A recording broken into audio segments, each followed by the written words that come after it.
of Micro, Small, the Department of Architecture and Planning, Sister Nivedita University, in collaboration with COA and MSME, is organizing a one-day Entrepreneurship Awareness Program, EAP. This program is titled Exploring Horizons, Avenues to Pursue After Graduation in Architecture. We have guests from Amity University, Jadavpur University, Om Dayal Institute, I think from Diploma Colleges of Architecture as well we're getting the registrations, just a minute. So we welcome all of you. This is indeed a perfect platform for industry and academia connect. On one hand, we have a room full of young architecture hopefuls, and on the other, we have a cohort of distinguished entrepreneurs. So this is the perfect platform for them to meet. Our young architecture students will get inspired by the speakers and their entrepreneurial journey and practice. So on behalf of the department, one final time, welcome to all of you. But this is not all. Apex 2.0, which is the second edition of the annual exhibition of our department, is going to be live in a few moments. Welcome, Shairidi. Okay, so Apex 2.0 is going to be live in a couple of minutes. So this is indeed a labor of love. For the past 1 year, painstakingly, our students from first year, second year, third year, fourth year, and fifth year have worked on projects, designs, presentations, models. So everything is on display. We will have done during our 12-day Rajasthan tour, which was conducted recently. We have models of Hindu Indian temples, which the children learn about from in their history classes. We have their own designs, their own models, presentations, and so much more. So earnest request, please come forward, enjoy the exhibition, and encourage our students. But starting tomorrow, our third program is also going to go live. Tomorrow and day after, we have a 2-day symposium, which is titled RISE, which is a program which is talking about climate resilience and urban planning and the mix of that. So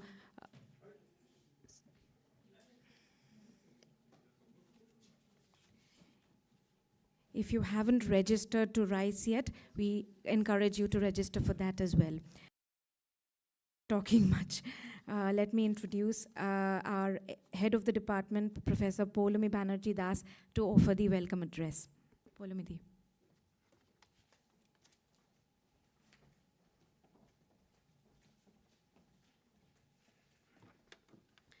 Thank you, Ipshita. Good morning and a very warm welcome to all the distinguished dignitaries, respected speakers, colleagues, students and guests.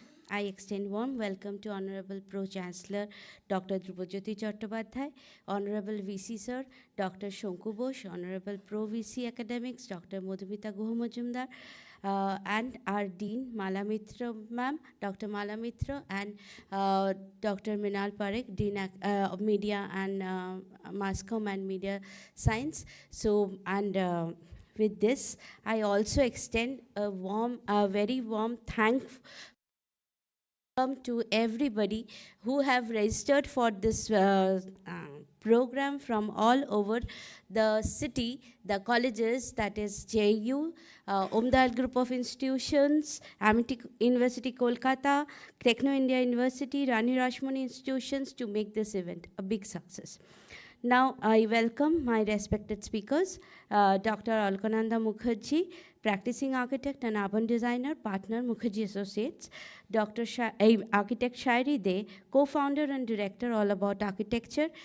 We have a MOU signing with Shairi today. She is my junior as well. She's a very, very promising architect and she has made it big in the field of architecture because she has found something very relevant in the field, which is AI-driven, sustainable architectural what should I say? It's a platform where she is trying building materials on in architecture with help of AI. So this is very, very relevant in today's world.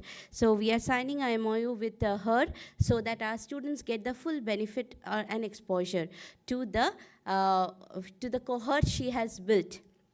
Then we have architect Alakrita Nonde and Shampuna Sarangi, both of them are partners of Sthapika, which is urban management a firm. So this is also a very diverse horizon in architectural field.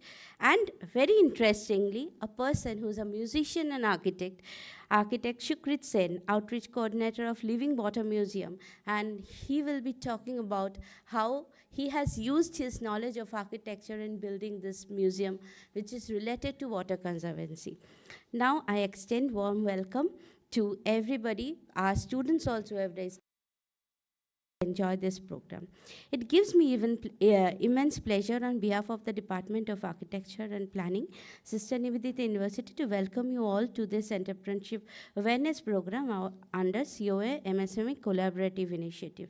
Now, what is this?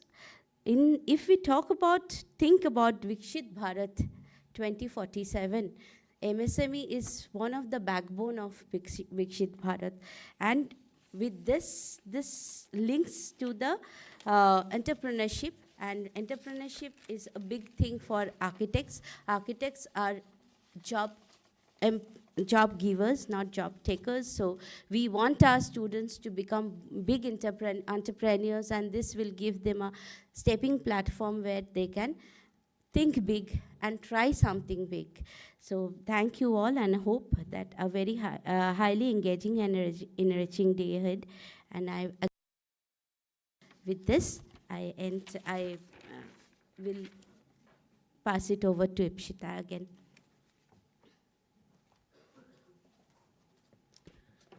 Can we have the watering of plants? Can I call upon VC Sir, Pro Chancellor Sir, OSD Sir, Mala Ma'am, all of you here for the watering and inauguration?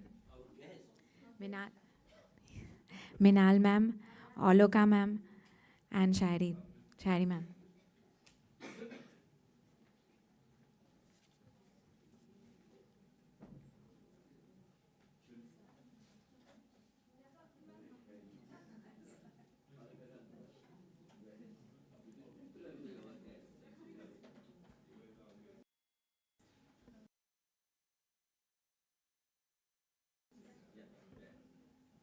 Can we have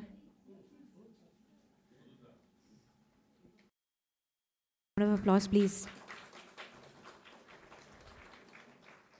Thank you so much for gracing the occasion.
With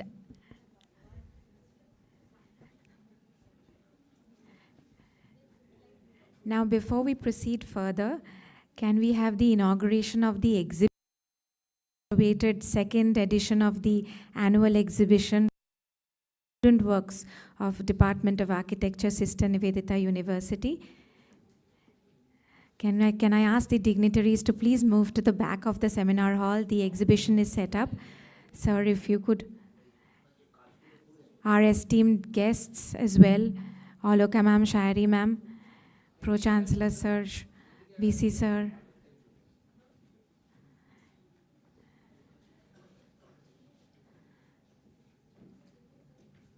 Students have worked day and night for the past by our Professor Obhirup Chando, who has coordinated this entire exhibition.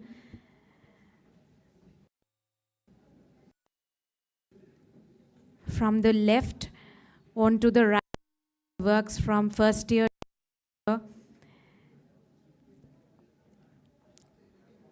We have sketches and photographs from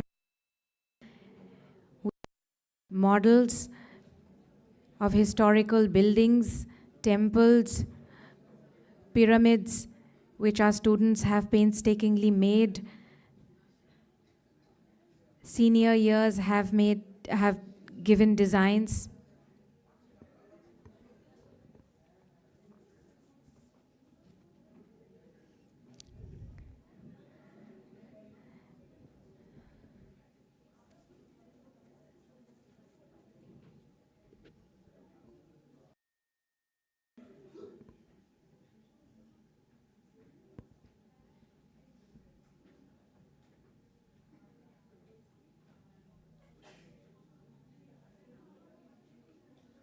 A big shout out to everyone who has contributed to this exhibition.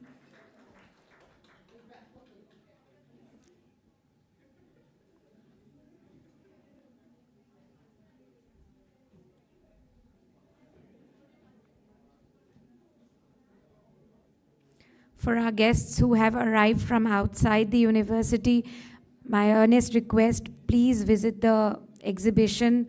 Please encourage the students. There is a visitor feedback form as well. You're free to write your remarks.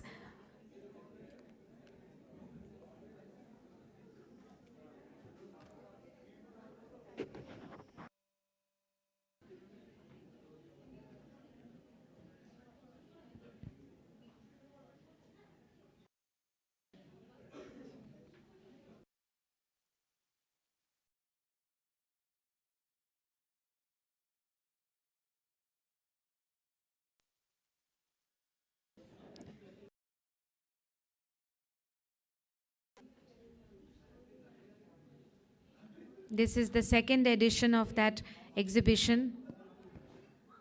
The exhibition is going to remain open for the next 3 days, today, tomorrow, and day after. Please, come and encourage the students. It is open for all.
The exhibition is going to be open for the next 3 days, and the exhibition is going to be open for all.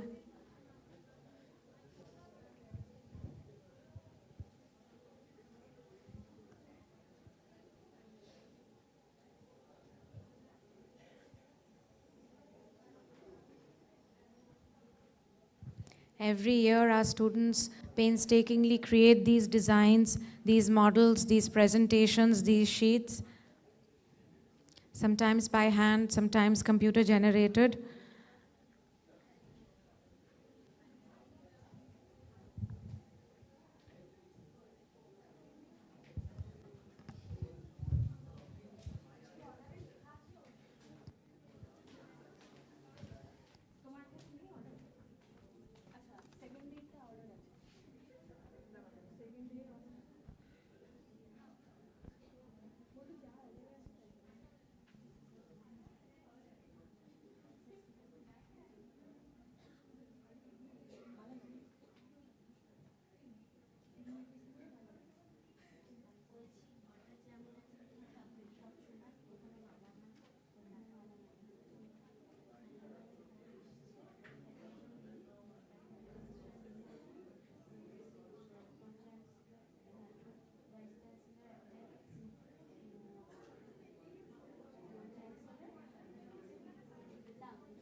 The exhibition is going to be open for the next 3 days. I hope all of you enjoy it. Please tell your peers, friends, it's open for all. There is very little awareness about what our profession is and what we do. So this is a very small attempt from the department that we take on every year to ensure that architecture in general is encouraged, and our students are encouraged, and there is more awareness about this program, this course, among students, especially of 11th and 12th standard students. In our forthcoming sessions, we will try to invite school students, school principals, and school authorities so they can have a look at what we do, what our students do, and what our curriculum is all about, so that this course is even more encouraged by the parents. We have also, sir, invited all the parents of all the students. We have invited all the parents of all the students. They can also come and have a look at what their children are studying and what they are doing. Can we please settle down? The next part of the program will start. We will have these keynote addresses. I will request the students and the delegates to come and settle down, please.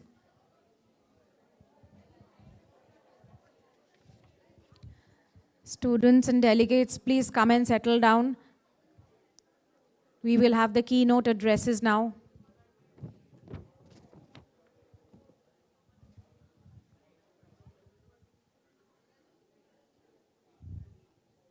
Please settle down.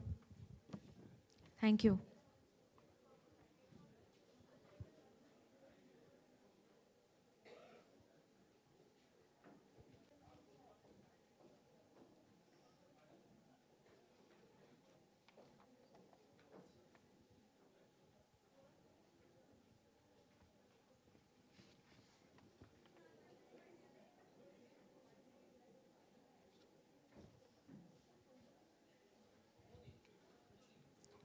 I will now invite our Dean SST, Dr. Mala Mitro, to come and deliver the keynote address. Ma'am, please. Can we have silence? Can you please come to the seats, please?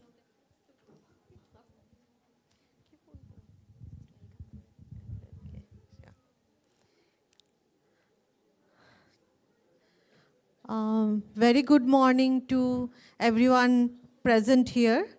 A very warm welcome from the School of Applied Science and Technology, Sister Nivedita University, to our Pro-Chancellor, Professor Dhruvoজ্যোতি Chattopadhyay, our Vice-Chancellor, Dr. Shankhu Bose, our OSD2 Chancellor, Mr. Pradyut Biswas, and the dignitaries who are present here.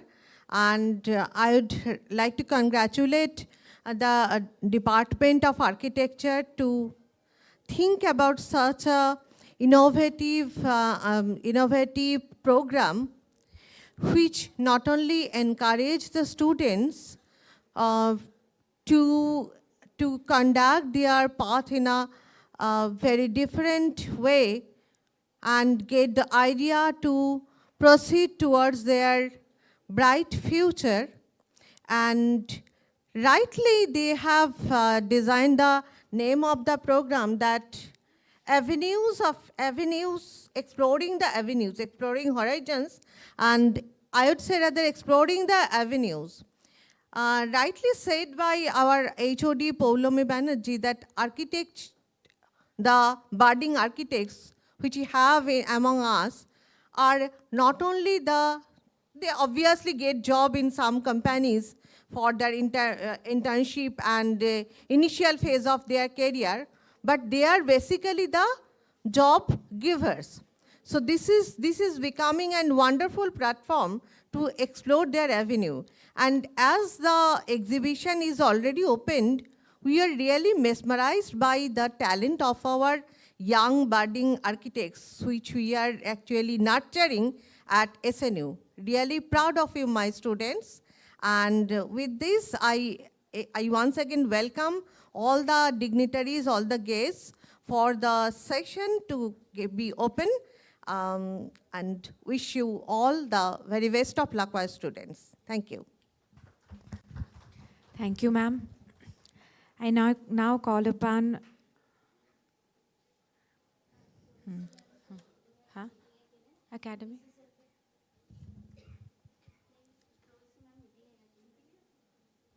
Okay. Acha. Okay. So I now call upon our Honorable VC Sir, Dr. Shonku Bose Sir, to come up on the dais and please deliver the keynote address.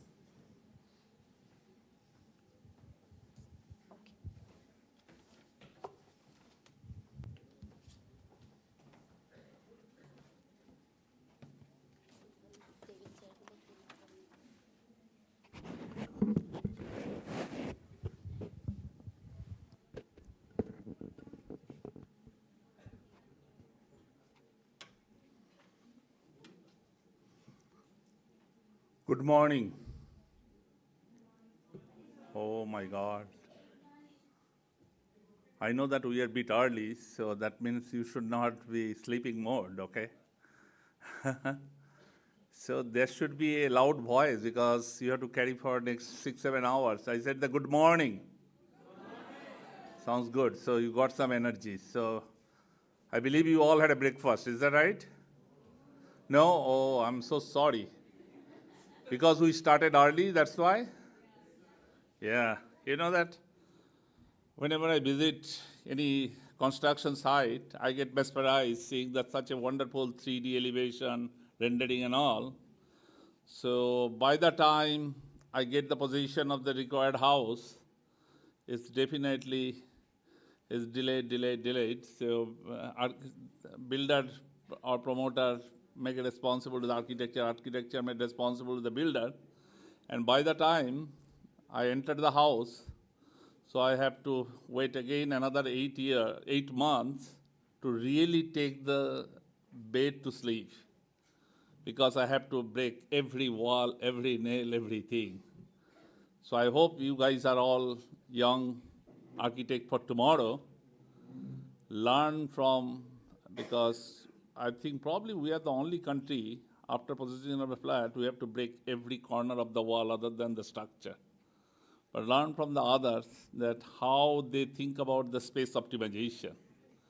Things from the architecture point of view, because you guys have drawn such a wonderful all graphics, models and everything, looks outside is very nice. But when you entered, that's the disappointment starts. So my sincere request to it, because you will be the nation builder for tomorrow, you will be the future. So think about that point of view, okay? So I'm sure that, I know that our students especially just recently came from a field tour. I would request our architecture faculty members, so you don't have to spend so much of a money to take them to the Western country, but if you can take them to the nearby Thailand, I think everybody travels, go and visit the Thailand condos.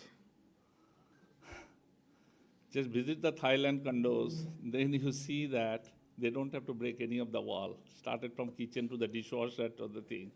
So this is very important in India. I understand, I talked to many architects, even the renowned architect like Dulalda and Dulal Mukherjee, who constructed our building, Block B. So he expressed his limitation, our laws and our mentality of the businessman and the promoter, because promoter wants to make this quick money. He doesn't care about the user. He wants to grab as much as possible, as quick as possible. So he doesn't care who's going to leave and how going to leave and all. So anyway, I thought that this is my personal experience. I should share, because this is something that you all. But let me come back to the topics, okay? The topic is little different. Today's topic is how many of you want to be entrepreneur, okay? There are few professions by nature they are entrepreneur. One is a doctor, another is an architect. So by nature you are entrepreneur, But nature of most of the entrepreneur in Indian context, they just provide a few people job. They are not on a industry. So the goal should be today's, it's not that you are appointing 10 people or 15 people or maybe have a one or two office. You should have office globally. That should be the aim that, hey, I'm starting a business, I'll standardize these things and I will go beyond that. So if I ask a question, so how many of you plan to apply for a job after graduation? Raise your hand. Let's be interactive. No one wants to apply for a job? Only few people. Good. That's a very good sign. So we are one step ahead for the Viksit Bharat 2047. So only 3 people wants to apply for a job. Rest of all of them wants to become entrepreneur. Very good. So how many of you then, since all of you are going to be an entrepreneur, so my next question definitely deserve a next question. So how many of you are thinking of having a design studio, startup, or your own practice? How many of you? Only 4? So I guess there's roughly about 50 people. Out of 50 people, 4 people wants to apply for a job and 5 people wants to start their own. Rest all of the people just wasting your parents' money. Because you do not want to do anything. Huh? So, after this workshop, I'll collect all of your parents' address and I'll write to them, hey, be careful of your kid because they are having too much of fun and they are going to waste your money because they don't want to do anything. Huh? So you all are here. It's not that the teacher forced you to come here, okay? It's something your heart saying, no, I don't, then don't do it. I'm really honest with you. Or just because of the social pressure or social recognition that you want to be tagged by graduate something, it's again waste of time. So I know that many of you will be spending 2 more days. It's still not late, but think that what you want to do in life, okay? Which is very, very important that if you haven't thought anything that what you want to do, then you are wasting your time, and especially the course like architecture, which is 5 years. Oh my God. 5 years of your time, and if you do not have a plan, then don't do it. At least get your backpack and go and roam around because your fathers anyway have money. So we are here for the Entrepreneurship Awareness Program, exploring horizon and avenues for graduation in architecture. And I believe this is organized by COA and MSME collaboration. I'm sure that few of the COA people and MSME folks are here. So, young guys, after today's workshop, though I'm saying in a little funny way, and that's my normal style, I pass the serious message through my funny way, okay? And that's kind of a successful model because that's the way I brought up my kid, okay? And my kid knows that, even I'm funny, but end of the day, it's very serious. So make your life also fun, but you have to set your goal that what you want to do. Because without goal, going to whatever the institute you are going, whether it's SNU or Amity or Om Dayal, but ultimately you are the asset of our nation. So it's very important that you have to have a clear-cut vision, goal, what you want to do. And it's not too late if you have not said that. Please go and do that exercise before you even go through this entire workshop. Go through this workshop, but when you go back home, write down your chart of life for what you want to do after 5 years, or what is your chart of life for what you want to see yourself. So architecture today, you know that is no longer limited to just drawing plans. It is about shaping cities. The city that we are, it is a contribution of architect, how well they are planned. The Kolkata has many cities. Just if you compare Newtown versus Salt Lake, they are the significant characteristic differences. Started from infrastructure, road size, water, shopping mall, conveniences and everything. So that's the upgradation of architecture planning. The time the city like Salt Lake plan and the time the city like Newtown plan, probably there was a difference of a 2 decades. So that's why you see the upgradation. So probably 20 years down the line, so they will acquire further behind, some of the village becomes part of the urban, that will be most modern again. So that's why architecture is very much connected with the civilization. So it's a very, very important profession to me. And architecture people also solving the climate changes, designing affordable housing, which is really today's issues. You have probably have seen that in the world, the New York mayor won the election just in a one single tagline, provide an affordable house in New York. Okay. And we are not too far like the city like Mumbai or even Kolkata or Delhi. For the young professional, the kind of salary you get, you won't be able to afford to stay there. But it's not sustainable. So we have to be ready, come out with an innovative solution, affordable housing, so which is a real contribution for architect, I believe. So now considering some kind of a smart infrastructure, so most of the smart city, I think India has probably more than 24 of smart cities again. 100, sir. Yeah? 100. 100, oh, wow, yeah.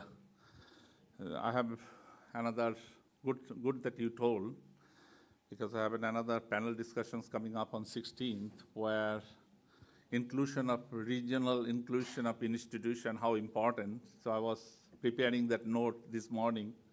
I said that our education planning and all those things, there's hardly any regional education institute. The regional education institute still is built for just to give a degree, not to impact the nearby neighborhood. At least to my view, if any institute in any region is built, it should impact the 10,000 people livelihood.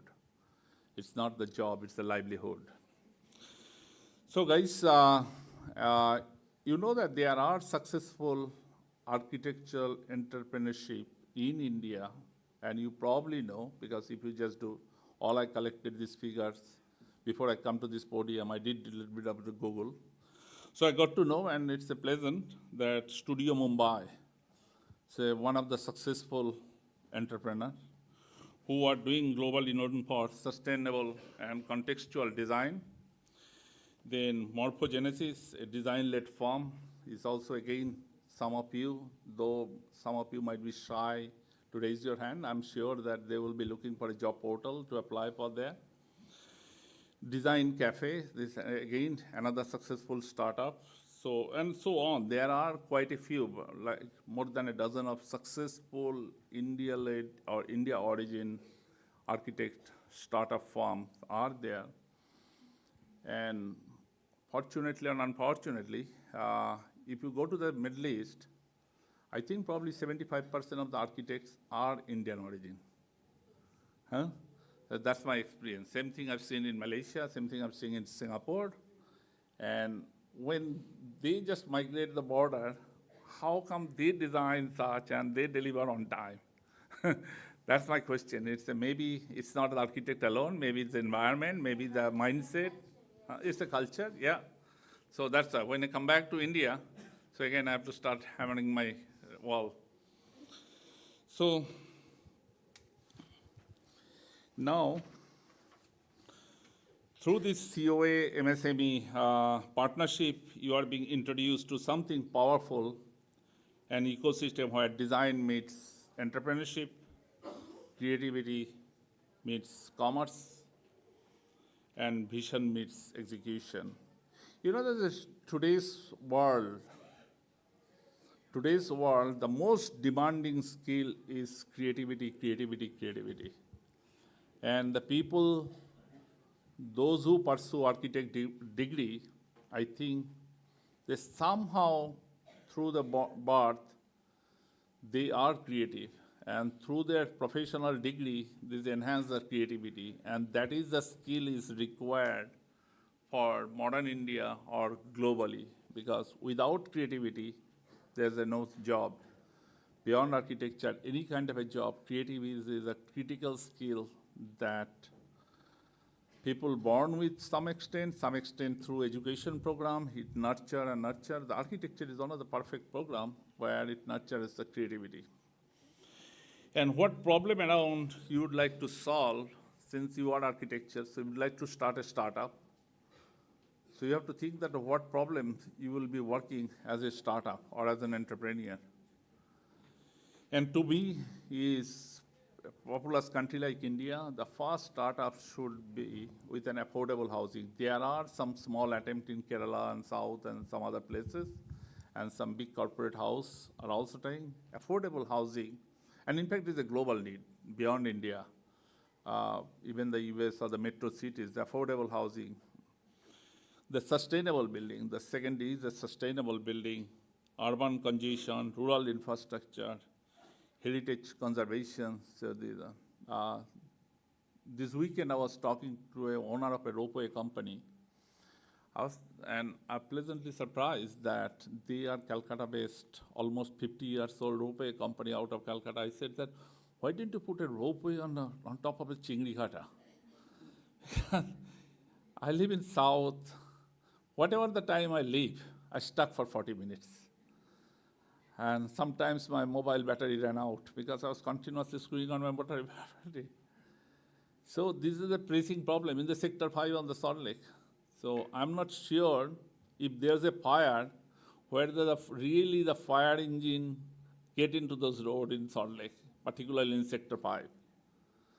So it's the architecture people, again, there's a role to play. It's not only that, but it's the ropeway and a lot of other stuff.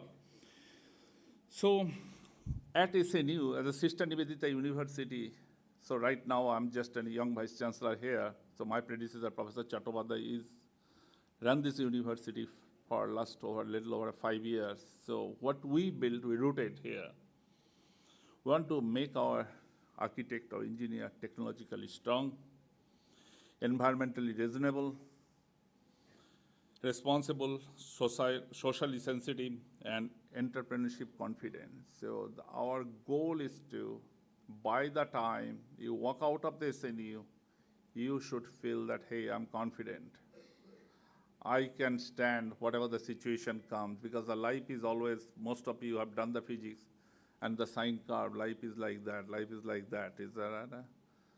It's very easy when the curve on the peak to flow, but when the curve is down, so it's very difficult. That's the things that we SNU, and particularly the profession like architecture, so the resilience power is very, very important. And we have to, because our goal is Viksit Bharat 2047, that is every institute, every education, every people need to believe in that. We have to make ourselves Viksit Bharat vision, which is economically strong, socially justification, technologically advanced, environmentally sustainable, and globally respected. So that is another important part for India. So you young guys, you have a responsibility to make India to get the global respect. We are getting there, but still in the global perception, if you look at that, how many scientists, the country who invented zero, who invented infinity, but in the global perception, we call as a back office of the world. That's a globally thing. So it's a cheap country. The labor is cheap, the brilliant, is obedient. So your job to change this perception. So we should have more IP. The country will have a more IP, then only the people change our perception. So that is your responsibility, and take the country to the journey towards the Viksit Bharat 2047. So with that, I congratulate the COA, MSME, SNU, and all the participation institute. Wish you all good luck. And the young students, so tomorrow make sure you should not be late, okay? Today, you started an event 45 minutes late. That's not acceptable, okay? Thank you. Thank you so much, sir. Can we have a big round of applause? Yes, sir, you rightly pointed out some of the challenges our profession is facing. They are real problems. No profession is without its share of vices, but we are working on it. We bank upon the young generation to solve the problems. So, can I call upon OSD2 Chancellor, sir? Sir? Sir? Okay. We'll call upon now our Pro-Chancellor, sir, Dr. Dhrubajyoti Chattopadhyay. Okay. Yes, you have your copy, sir, and then Sir, yeah. Okay. in between we make the stage ready for Yeah. Can we have the stage ready for the MOU signing? Sir rightly pointed out the challenges our profession is facing. Yes, there are many legal issues, many issues with the developers, many issues with us architects, many issues with entrepreneurship. So we are open to hearing all the criticism. We are open to hearing all the challenges. You must remember, children, that everyone, all the industrialists, everyone, they are our clients, they are our potential clients.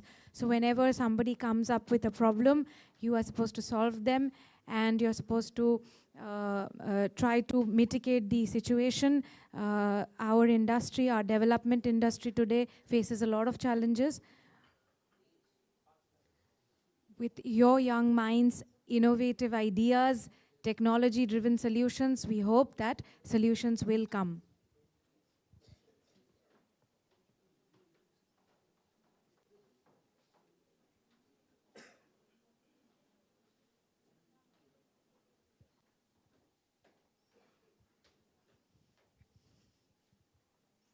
I'd also like to point out for our guests here who are not from this university that this program has been partially funded by the Council of Architecture.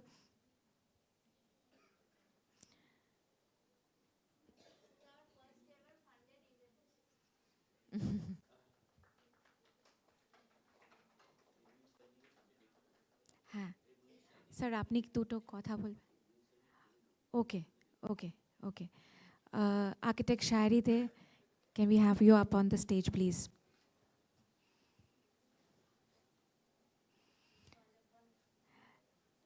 And all the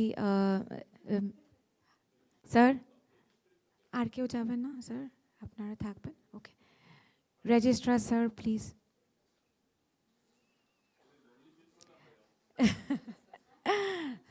Can we please felicitate Shairi Di before the MOU signing, please? Yeah? Please have a big round of applause for architect Shairi Di. She is the founder of All About Architecture, the firm which is going to be signing an MOU with us. We will have an agreement with them so that we can send our students for internship there, regular work there, and possible employment. We'll try to do research together, Shairi Di. She's also the founder of Madhya Design, which is an architecture and interior firm which specializes in sustainable materials.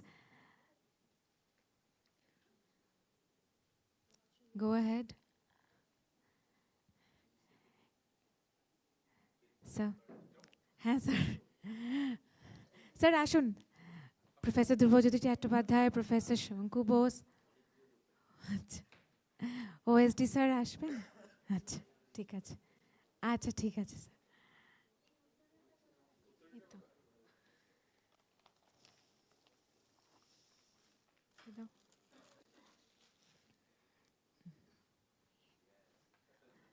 Can we have a big round of applause for architect Shairi De? Thank you so much for agreeing to do this.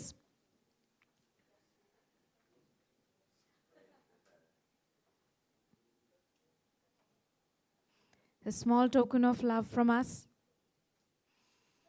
Can we have a photograph, please? Thank you so much.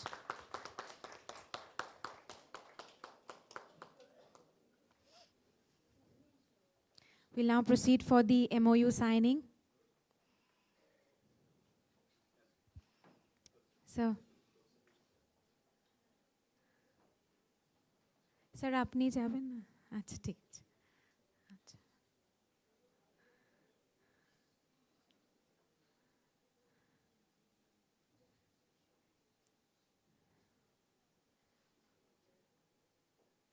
This is indeed a great moment for our department.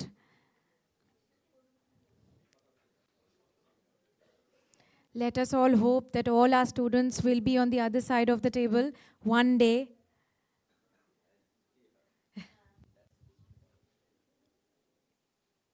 Whatever the challenges, whatever the problems,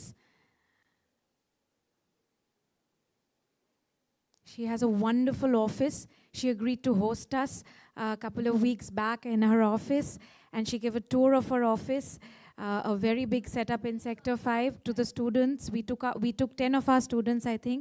She talked about her projects, the work she's doing, and yes, of course, she's a potential recruiter. She has already interviewed quite a few of our students for internship as well as for placement. I also happen to be the placement coordinator, and I'm happy to let all of you know that most of our students have already been placed in multiple jobs. But that's not what we are looking for. We are looking for entrepreneurship.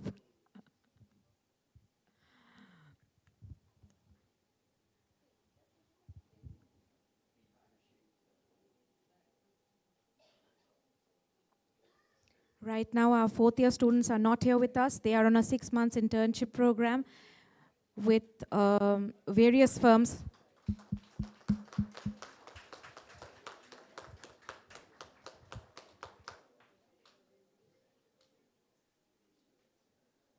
Some of our students are in Bangalore, some of our students are in Delhi, while some are in Calcutta doing their 6 months internship program. And out of 11 students, most have been placed already through campus placements. Thank you so much, sir.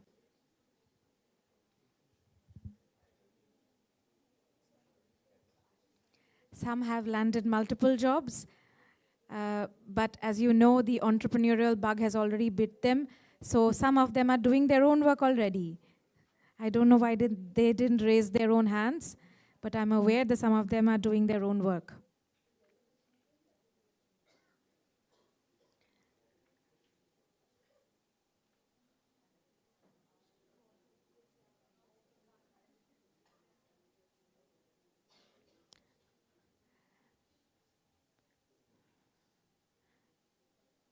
Sharidhi, would you like to say a couple of words? Okay, all right.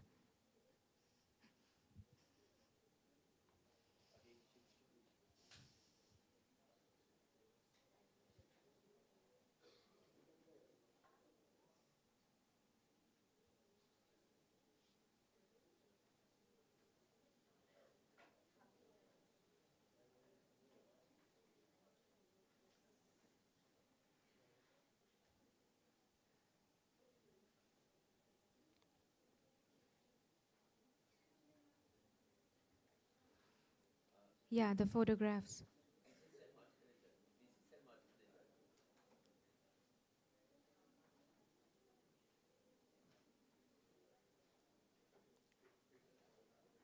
With this is the perfect platform for industry academia connect. As you see, students and guests.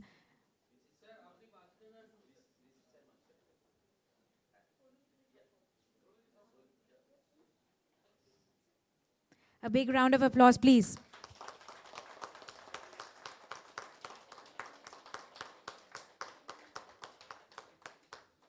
Thank you so much. Thank you so much for agreeing to do this.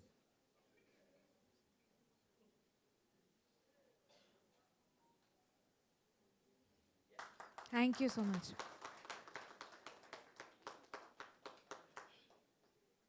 Thank you. Sharidhi, would you like to say a few words before you leave or later? Okay, go ahead. Thank you so much, Poulumidi, for making this happen. To all of you, I am also somewhere, like I have been one of the students in one of these university classes from where the journey started. And hopefully, the aim that is today, that the hope with which we are signing this MOU is to have an impact in the long run, so that we can create much more collaboration between the real world and the education institute, and have professionals who are moving out, who are aware about how the real world is also functioning. So that's the hope. Let's see. And thank you. Thank you so much. I now call upon Pro-Chancellor Sir, Dr. Dhrubajyoti Chattopadhyay, to deliver the keynote address, please.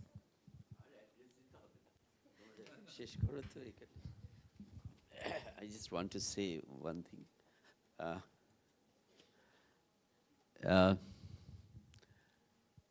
My dear students, distinguished guests, and my faculty members, today it's a very interesting day for Department of Architecture, because this is the first time they are actually having an MOU signing with them, and also, as mentioned by the head of the department, Poulomi, that this is the first time they're also organizing the sponsored workshop. So I should thank the sponsor. It's written over there, the Ministry of Micro, Small and Medium Enterprises, Government of India, and also Council of Architecture for helping the department to organize this particular program. But one thing I just want to mention, that the program coordinator Shomudeep Dotto and who is assistant professor of architecture and planning, who is actually designed the whole program, but along with all the faculty members over here, Ipshita is doing a pretty good MC whole thing. And we just have this Apex 2.0 inauguration also, where the Architecture and Planning Expo, this is the second annual this exhibition of the Department of Architecture and Planning, Sister Nivedita University. Congratulations to all the students, and first, particularly I'm impressed with the first year students. You people have done really very good things, what we have demonstrated in your workshop in this particular exhibition also.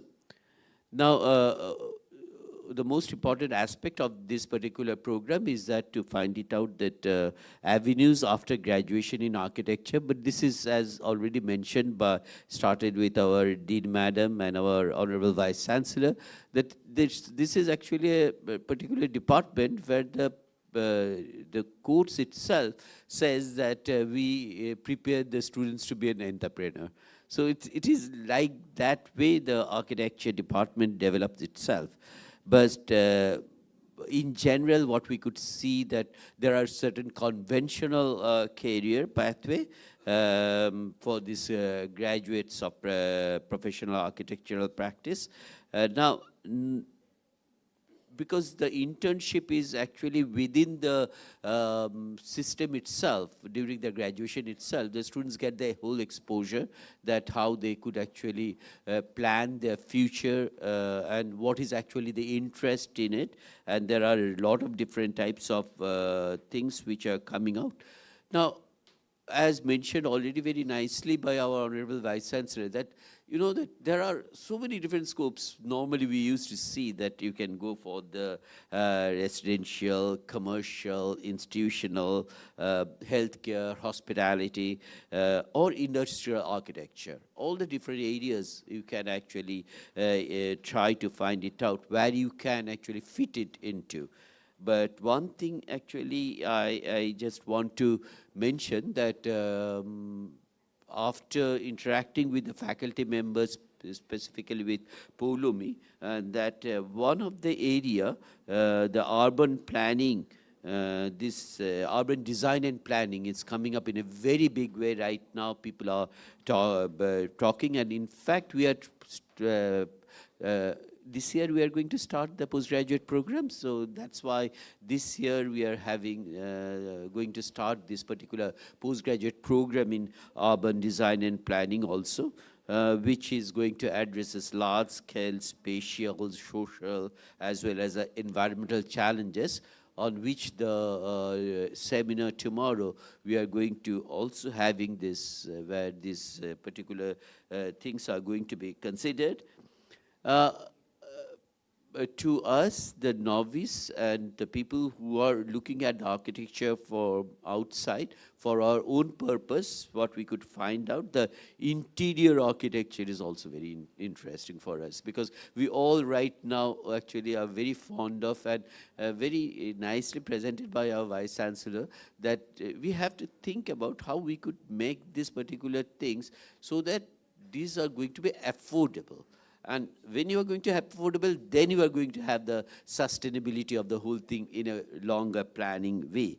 And there we should actually find out this interior architecture and interior design prominent career option for the architectural graduates.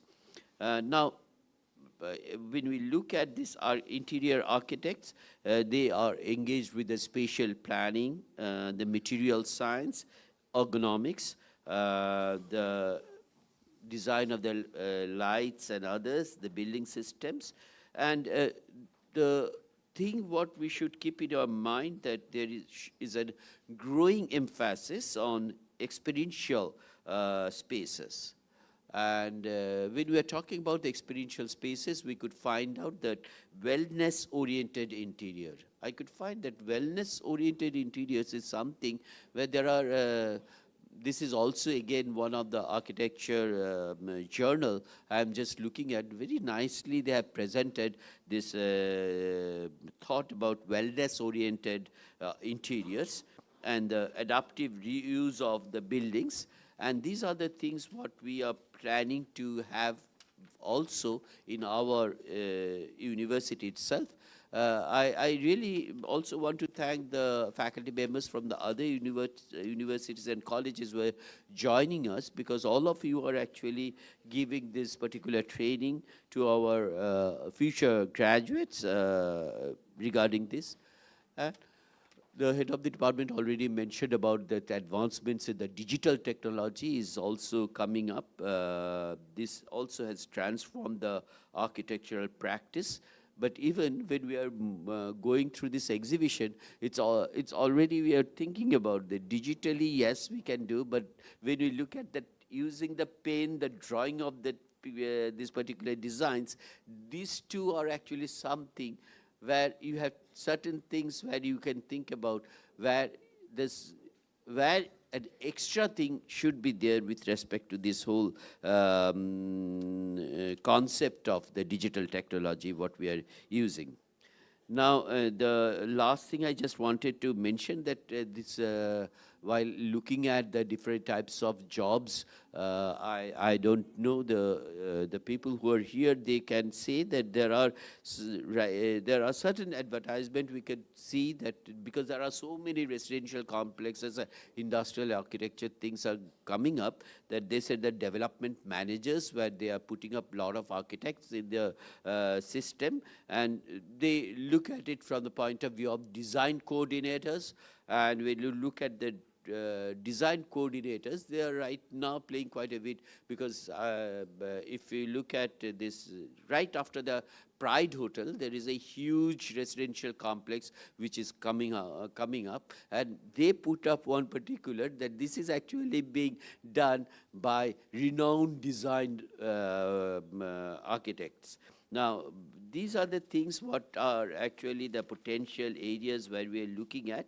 Now, along with this, what I just wanted to mention that it is a practice, what is actually we emphasize in the field of architecture. Sir is also mentioning that, what actually we are doing in it. And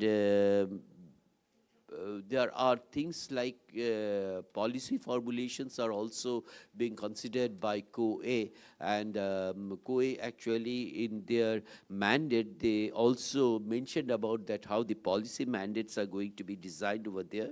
and these policy formulations and regulatory frameworks and large-scale development initiatives. And I really think that these new mandates which we are putting up in this COA thing are going to definitely have some impact on the designing of the curricula itself. And when you are having the NEP right now, where the experiential learning is given so much of importance, this particular area of NEP structure of curricula is definitely going to help quite a bit to this. I really want to also congratulate Dr. Alokananda Mukherjee, the architect Shukrit Sen, architect Shairi Dey already, with whom we just now signed the MOU, and also Alankrita Nandi and architect Shampurna Sarangi, who are also with us today and will give our students some sort of not directives, some sort of directions, so that the students could now understand where they could actually fit into. And with these few words,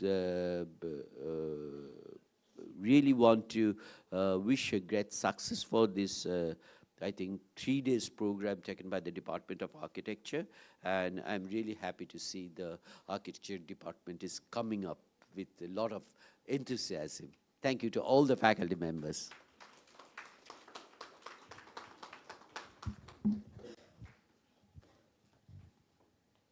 Thank you so much, sir. Thank you for your encouragement. You have seen the department grow from 1 student.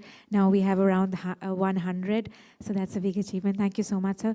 Before we break for tea, just, sir, I'll hold you for 1 minute. We have to felicitate Olokananda, Dr. Olokananda Banerjee Mukherjee. Olokadi, please come up on stage for your felicitation. OSD, sir. Sir, Mr. Produt, sir, please.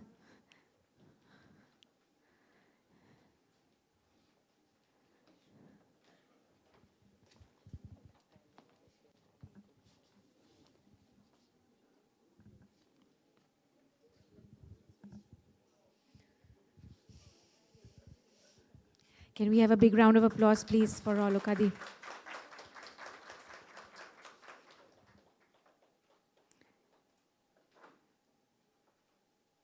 She is the partner of Mukherjee Associates. And she's going to be our first speaker right after the tea break. Her firm is registered with MSME, so we'll learn about the advantages of registering with MSME and what are the benefits we can get.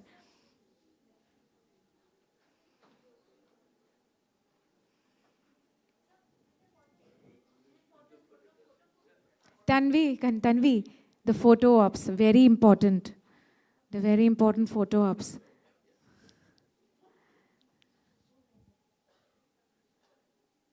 Thank you so much. Thank you so much. Thank you. Now we all know that some of our students have been late. So we'll break for only 10 minutes. We will join at 12:15 sharp for Olokadi's session. So a 10 minutes tea break. Tea is served outside. Please go.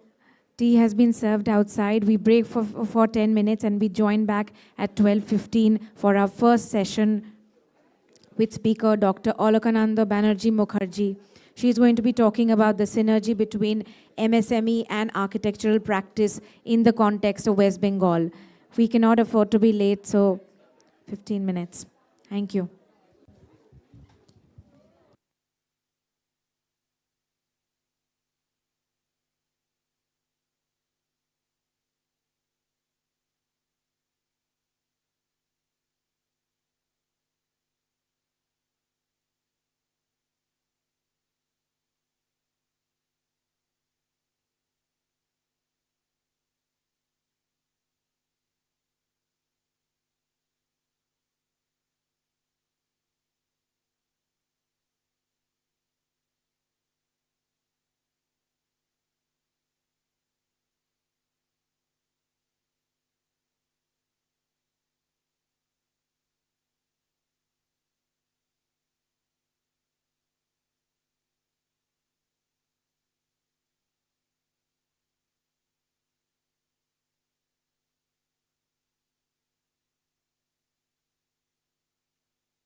Tea has been served outside. We'll join from 12:15. A note for the participants, you have to sign on the session, each of these sessions in order to be eligible for the certificate.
check, check.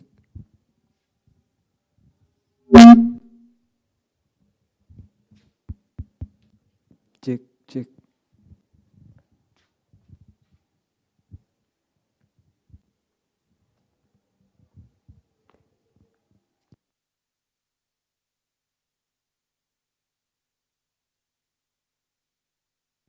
Check, check.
Check, check, check. Hello, check, check. Hello, hello, check.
Please settle down, please settle down. Can you ask your friends to come in as well? We'll start the session.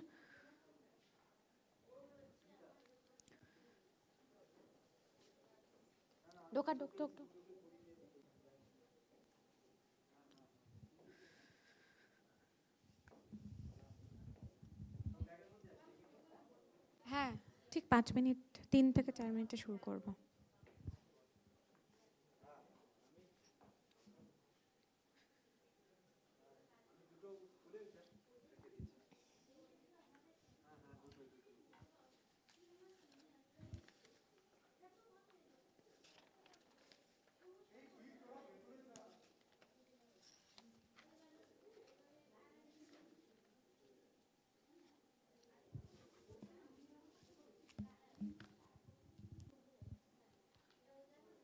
Request the volunteers to please ask everyone to come in and settle down.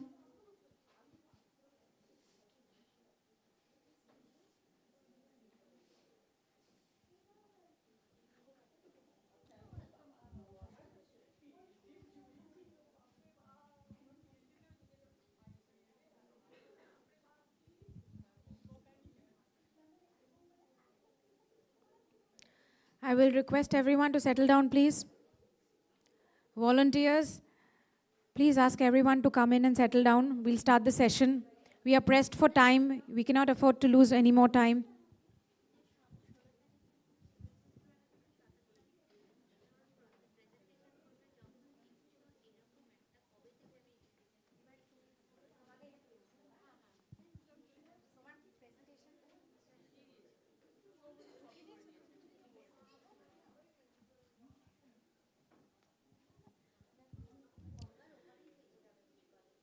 Please ask everyone, volunteers, please ask the delegates to come in and settle down.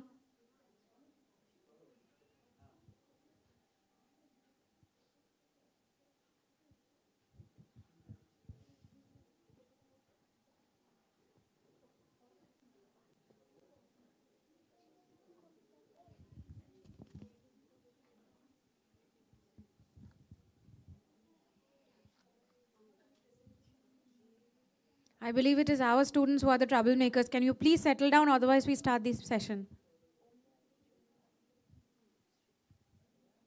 Third years.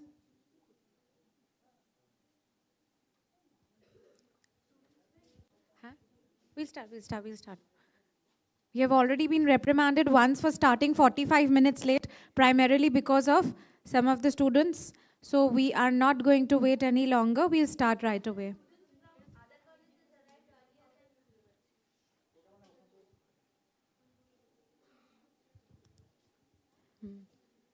অলকাতেই তোমার চাটা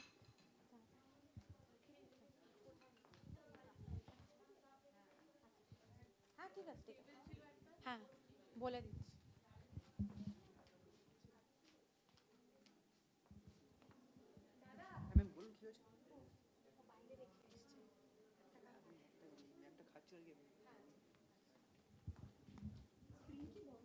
না না না প্রেজেন্টেশনটা চালু করে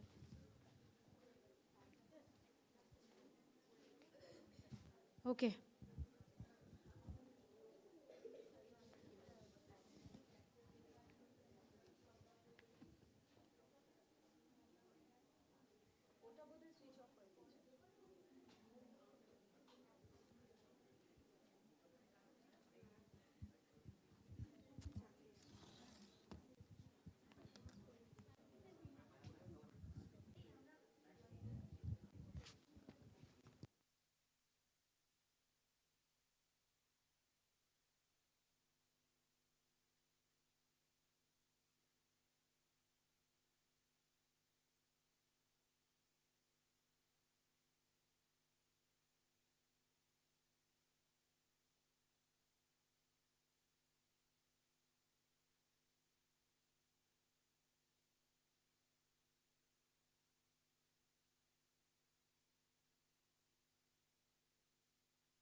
So we start.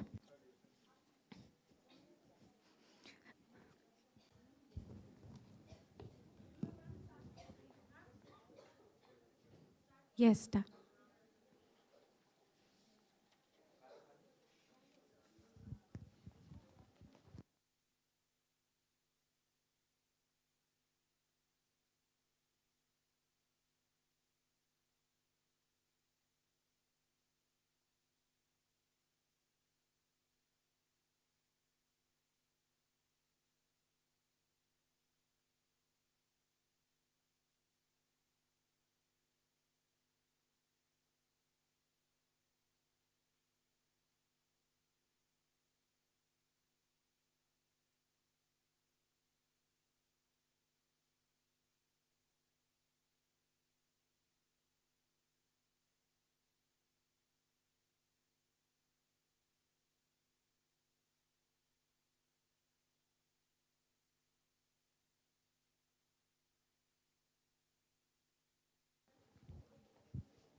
So welcome back after the session.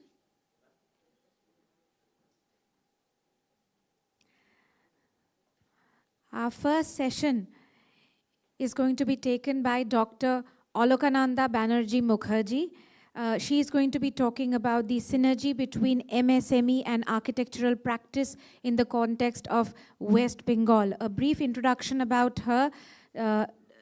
Dr. Olokananda, she is the partner of Mukherjee Associates. She started like many of you. She's a graduate from Jadavpur University. She went on to be a gold medalist in urban design from SPA. And then she continued to explore climate concerns in urban areas through her doctoral research. So her firm is registered with MSME, so she is the apt person to shed some light on the MSME schemes that can help us architects. And she has also been actively engaged with academia, being visiting professor at Sister Nivedita University as well as Jadavpur University. She has many publications in reputed journals, and she has contributed to many international conferences, including the 7th World Water Forum 2015 in the Republic of Korea, the 6th International Advisors Conference, GIAC at Kyoto University, Japan, and many more. In her industry experience, she has been engaged with many hospital projects, many residential projects, many recreational projects. She has been instrumental in working with the development of the critical care block at Jhargram Municipal Hospital, if I'm not mistaken, Olokadi. Apart from that, she has done the landscape design of the Smart Plaza and Streetscape at Bishwabangla area, as well as the Biodiversity Park of Newtown, and many more projects. So without further ado, Olokadi, please welcome. Please come up on the stage. Thank you. Can we have a round of applause for Olokadi? The stage is all yours.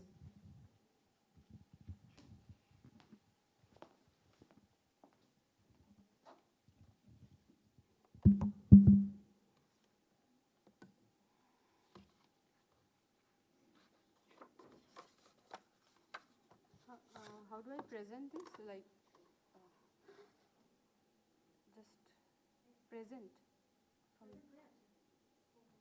No, my slide is not showing.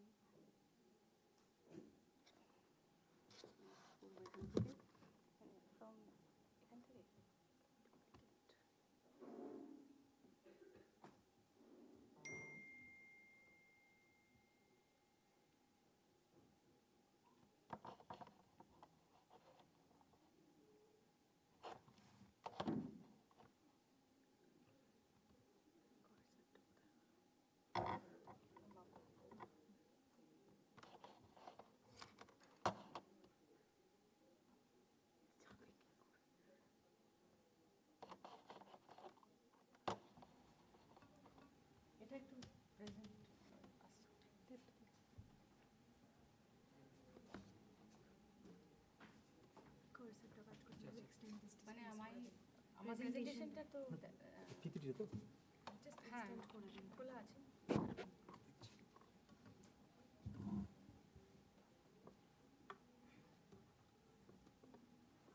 Just duplicate করে দিন, যাতে দুটো স্ক্রিনে আসে। কাজ করছে না।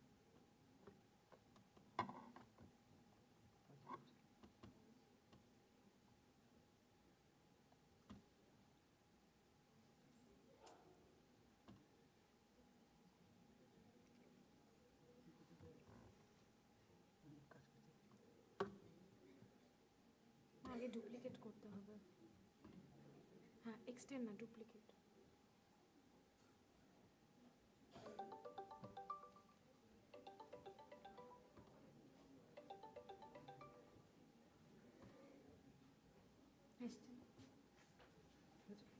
আসেনি, আমি ডুপ্লিকেট করে দিচ্ছি। প্রেজেন্টেশনটা খোলা আছে কিন্তু।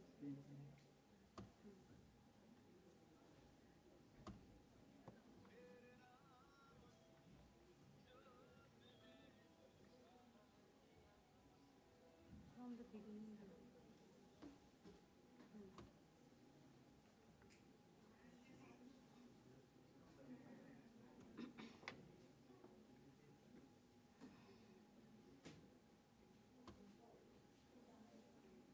এই স্লাইডটা না, এটা তো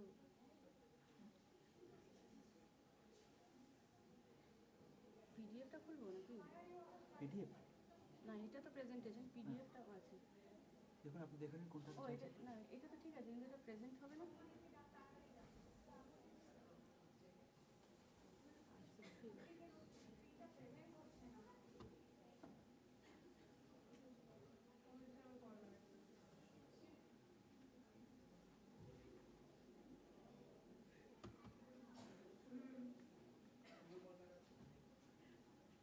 হচ্ছে না হচ্ছে না।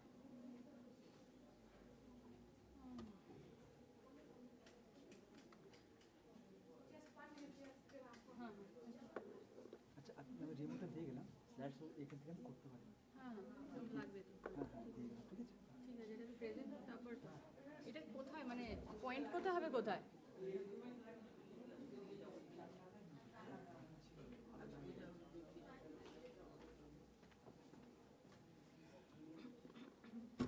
এটা খারাপ আছে।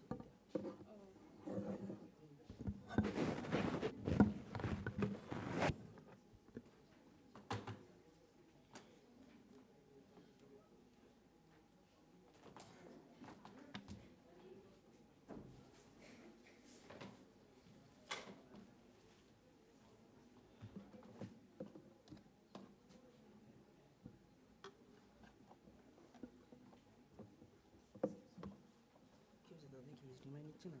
না না এইচডিএমআইটা খারাপ আছে, ওটা খারাপ আছে।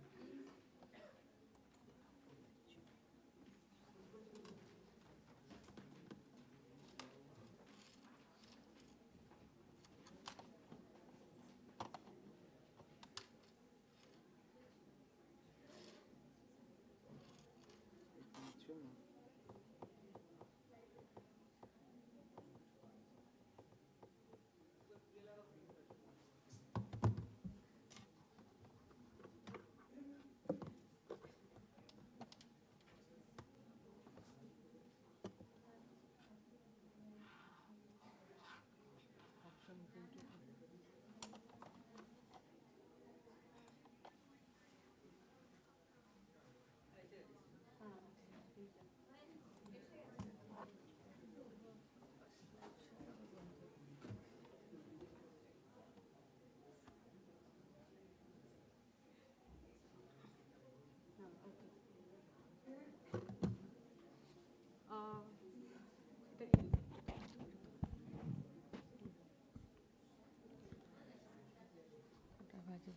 So, good afternoon. Finally, we start. So, So, I start with a confession that neither I'm an expert of MSME nor entrepreneurship, but just that when the discussion was being held, I just mentioned that my company, which is Mukherjee Associates, is an MSME registered firm, and I know that is the reason Polomidi thought that I'll be a good option to speak for you with you today. Basically, I'll be, what do I say? I should be sharing my journey with you all and my learning about all these concepts about MSME and the rise of EPC contracts in West Bengal and how it is now an integral part of architectural industry with you all. So I'll start with my journey, which was pretty simple. Like you guys, I prefer to sit in the dark, unnoticed, and the vision was very clear: collect some degrees, get a job, get married, and then have bacha and kha pi ke moti ho jaungi. But destiny had different plans. So I just wanted to share with you all that the 3 mistakes of my life. First one was getting into architecture, not knowing what I am getting into. Number 2, just after graduation, I actually got into masters. So getting my post-graduation, not knowing what the industry demands are. And thirdly was thinking that job is the safest haven. I just wanted to share with you all that people who are thinking of going for masters right after graduation may rethink this decision, because job is not a bad word. It gives you some kind of clarity, some exposes the gray areas, which our teachers have always been actually kind of giving us this cocooned idea of a very prestigious, a very safe, a very kind of a dignified, classy profession. But yes, job gives you some exposure, some reality check, which gives you clarity of what you want to do beyond. So yeah, this is pretty much. So after I got my post-graduation degree from Delhi in urban design, I was very homesick. And I wanted to come back to Kolkata in the context of West Bengal. And I returned to find out that there are no takers for a gold medalist in urban design. Yeah. But somehow I managed to get a job, and I was quite happy. My job life for the first few years did teach me a lot. I got to work in very prestigious mega projects like the 500-acre campus of IIT Patna, which was coming up at that time, DVC townships, and then institutional buildings. I was happy. I was doing my work. I was learning a lot from the seniors, from the industry experts. But after some time, something hits you. Something hits you and you just realize what the... So after 5 years, it was like, where am I? Apart from workplace discriminations, little bit of stagnancy, and as a woman, I think I faced a little bit of more compared to my male colleagues. When during pregnancy and all, you are looked at upon a liability. So yes, after some time, you do start to rethink your decision, rethink your idea of job as the safest haven of where you want to be. Also, the company was going through a rough phase, and so when my classmates and colleagues were thinking about what car to buy, I was thinking, ei maesher maineta pabo to. So these things, the industry was at that time very slow, stagnant, and unpredictable. And architecture as a whole was going through some kind of slowdown. Architectural projects in West Bengal was drying up. Not architectural projects, but architectural tenders. Because as a whole, there was being a paradigm shift in the type of architectural projects, architectural contracts, architectural engagements. As I actually wanted VC sir to be here because he was complaining about his experience of engaging with builders and architects where he didn't know whom to blame, architect or builder. So it was this dilemma from wherein and turnkey projects or design build projects started coming into the field. So yeah, I'll go back to that again in some of my later slides. So job was not the place where I wanted to be anymore. So I would say my plan B was getting into the industry on my own, getting my own company. Actually, I would say this was my plan C. So from the safest one, which was job, my plan B was to doing PhD and getting the job of a teacher. But by the time I completed my PhD, I was completely sucked into these two firms where I was an integral part, and obviously it wouldn't let me go now. So yes, MCS is a design firm headed by me, where I'm the proprietor. It is an architectural firm, whereas Mukherjee Associates is an EPC firm. My partner is a civil engineer, and we do design and execution projects, design and execution of projects. So as a design project, these projects actually gave me quite a lot visibility, like this project of Vishwabangla Gate, where the streetscapes and it was a competition which I won, and I was awarded the project. The streetscape, the smart plazas, and overall there was an upliftment of the overall look and feel of Vishwabangla Gate into a more socio-cultural node of the city, a new identity given to a new gateway given to the city. I was doing few more other projects which were residential projects, interior projects, bungalow projects, and also landscape projects. But those were also quite sporadic in nature. Sometimes the client would ask for only design solutions, sometimes they would ask for a team to supervise, and sometimes they actually preferred a team which will take care of the project in entirety. They basically wanted to fix the liability. They wanted one single point contract, they wanted single responsibility, so that there is no blame game. So this was the first mega project where I was a consultant in an EPC contract.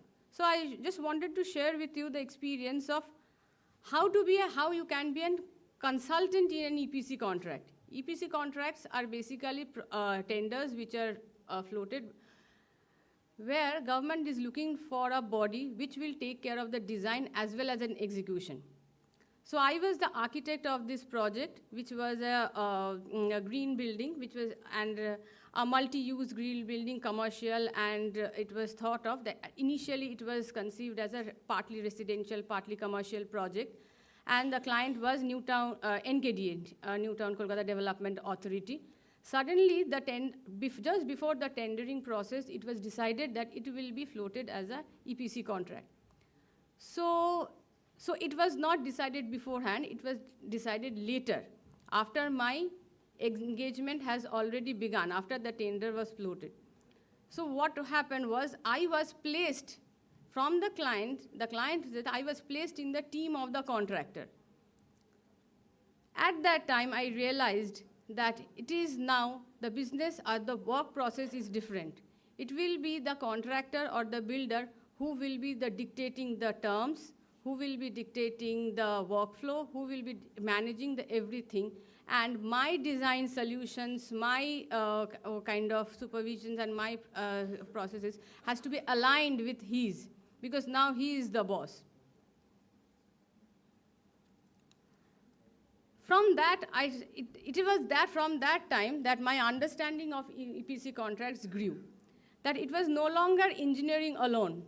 You have to give design solutions which are aligned to the execution process, which are aligned to the procurement process. So hence, knowing what our teachers have been teaching us, that you have to manage as a whole, how your design process, and it cannot be just a desk job. You have to be on the site, and you have to think about the execution processes and integrate with them. It increased.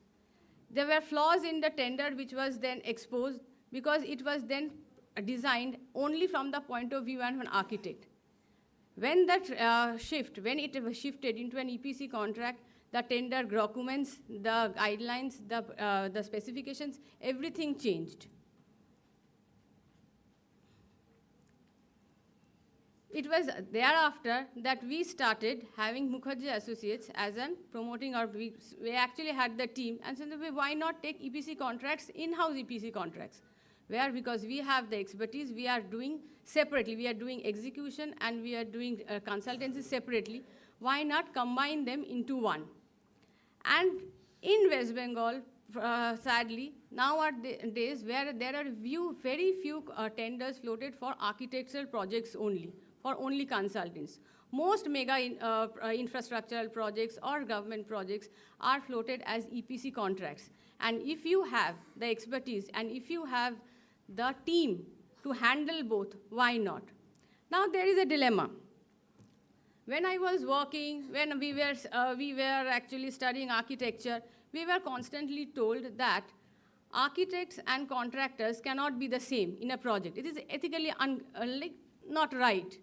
But what to do with EPC contracts? It puts both of them in one box, in one boat. They are one team now. So obviously we were thinking about this dilemma, that whether we'll be looked down upon or what, that whether our quality and this will be questioned. So one senior of mine said, why are you looking at that?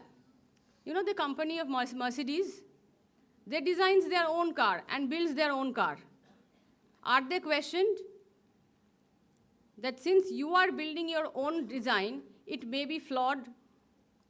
No. Here the key word is delivering quality product.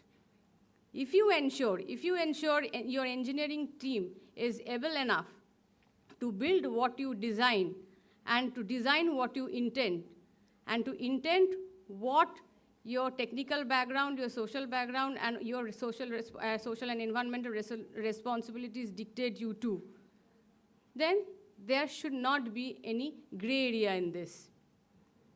So yes, as an EPC firm, Mukherjee Associates' first project was this critical care block at Diamond Harbour Medical College complex, and which we already has delivered, and we learned a lot during the process.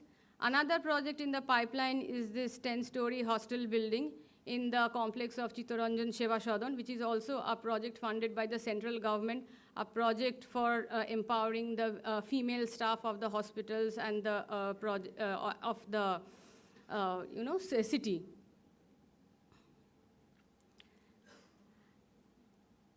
During this, so this is one journey I was just sharing with you all, that how we grew from a consultancy to EPC firm in the context where it was the need of the hour and it was the demand of the society.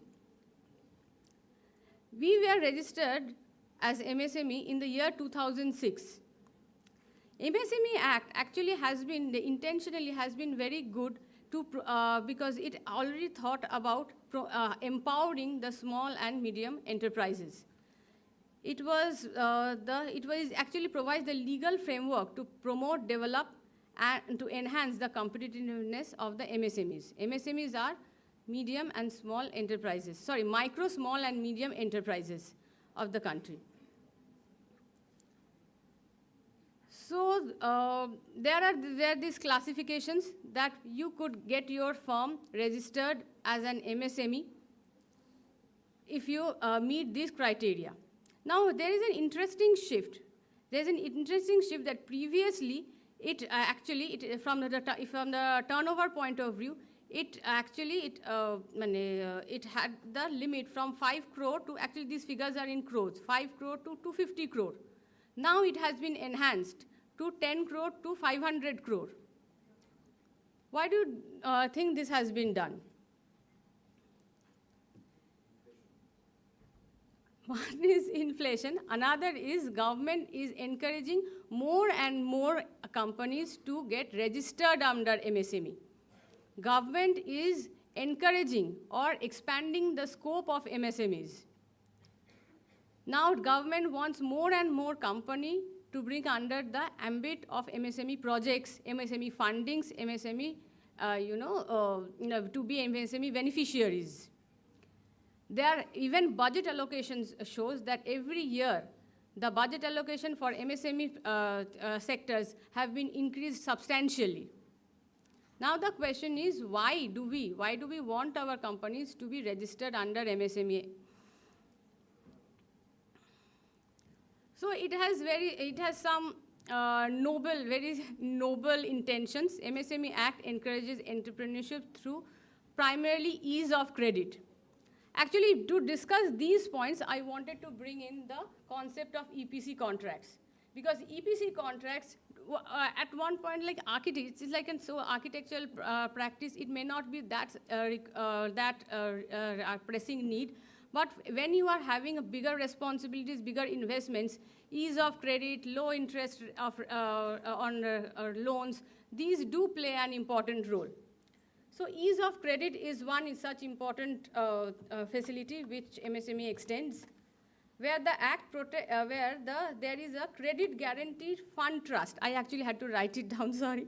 There's a credit guarantee fund trust formed for MSMEs. So imagine you are a micro industry and you need a loan, but you don't have any collateral or third-party guarantee.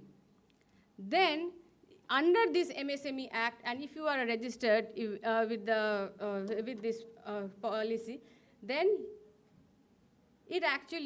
this trust offers collateral-free loans. That means in this case, the government becomes your guarantor. About 75 to 80% of your loan amount is covered by government guarantee. So this is really a win-win situation for smaller enterprises who doesn't have collateral or bigger third-party guarantees. But there is a catch over here, which I'll discuss in the next point, that it also ensures low rate of interest. It ensures low rate of interest for such loans. But the catch over here is the loan will be forwarded or recommended by the MSME trust, but the loan will be given by bank who are also there to do their own business. So once it is a collateral free, and one, I think, gray area in this policy is they don't specify an exact interest rate. They just they gives you a range, and your interest rate will be fixed by the bank depending on the company profile, viability of the project, and the background of basically the MSME. So here, once you have no collateral, bank sees this as an unsecured loan, and hence your rate of interest becomes higher. So this actually, Mukherjee Associates had taken such loans under MSME, which later we felt was not much viable, because once we show that we don't have any collateral, bank also sees it as an unsecured loan. But if you have a collateral, then MSME will actually facilitate having a loan of up to 10 crores, which is at a lower rate than the prevailing RBI bank rates. Protection from delayed payments. This is a very interesting point, protection from delayed payments. You have your contracts, you have your work orders, where you have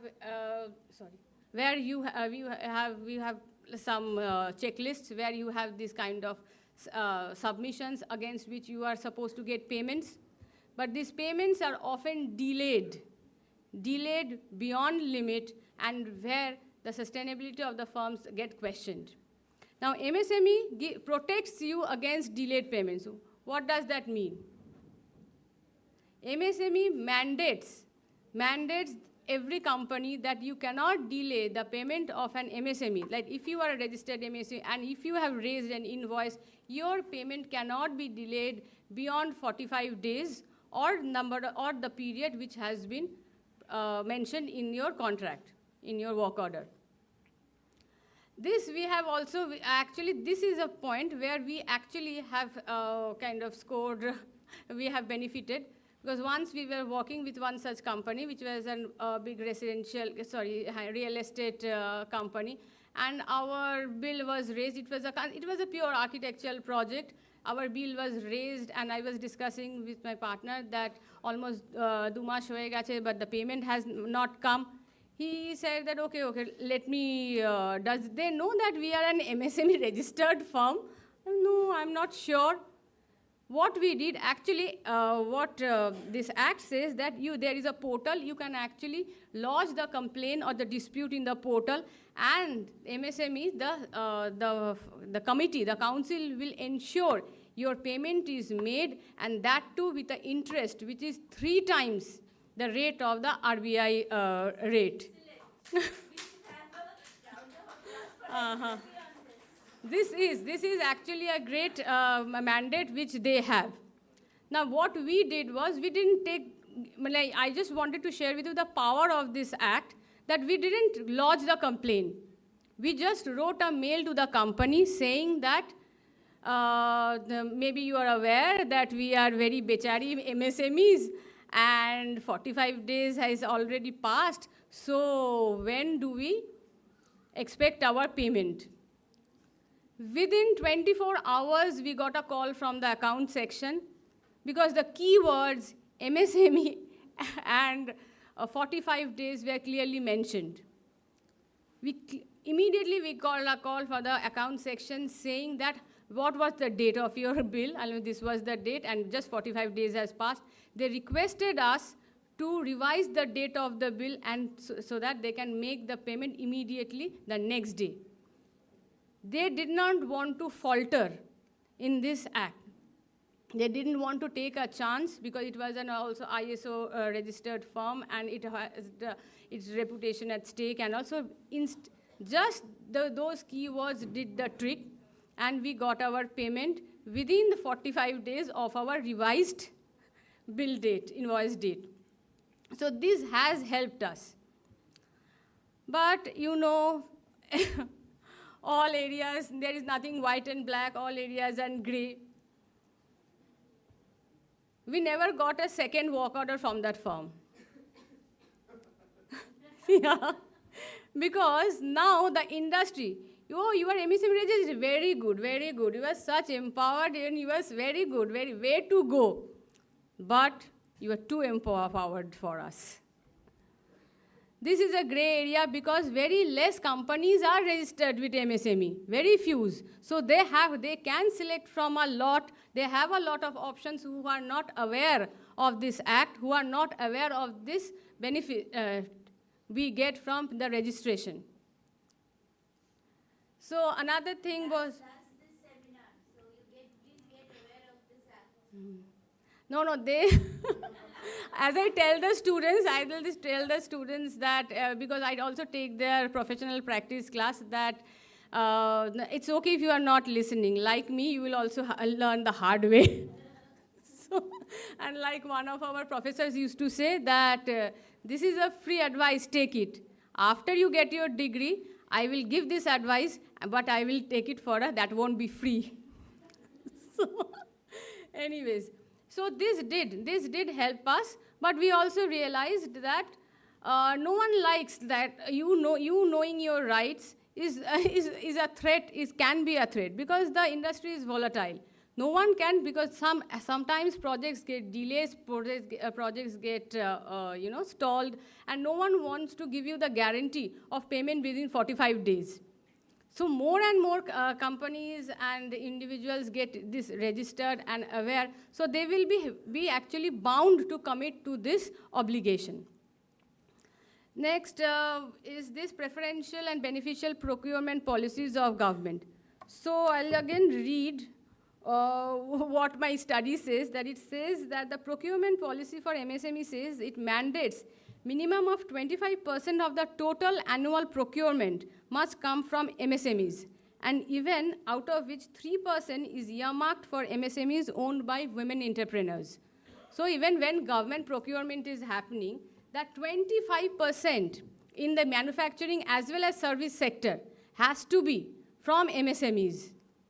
Okay, so which is really a boost to the MSMEs, that they have a bigger role to play in the the economical development of the nation. The budget is being allocated where their funding towards MSME schemes are being pumped into.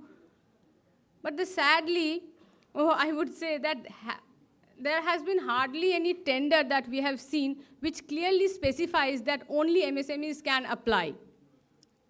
Okay, so it is there. Government from its own side is doing its drive, it's having all these policies, is giving you the tools, but I think only maybe 60 to 70% of it is getting actually implemented. So if this is being, if our concerns can be shared with the ministry, it will be great. And if we, as a professional, as a professional community, get more aware and drive into these schemes and drive into these points more and more. So this can actually get into actually have the fruitful outcome which the government has thought of. Because I'm sure that some of you may also go into government sector and all, who will be not only participating in tenders, but also calling tenders.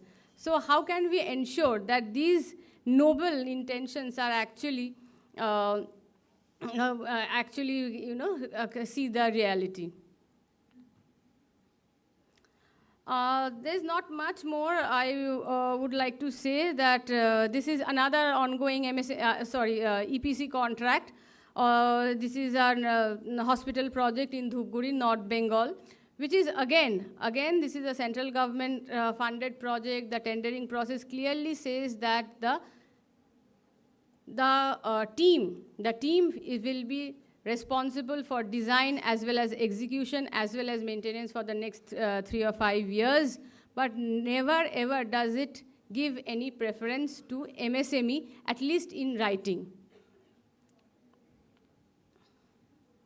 So this is just an interesting quote. I thought I would like to just share with you all, that it's not personal, it's just business. Whoever says so are lying. Okay? Business is definitely personal. There are schemes, there will be bodies who will be giving you these tools, will be giving you these measures, these ideas, but at the end of the day, it is your personal impetus. It is your skills, it is your mindset, how you will use them. As I said that MSME, once you are registered as an MSME, the employer has a lot of duties and obligations and mandates to follow.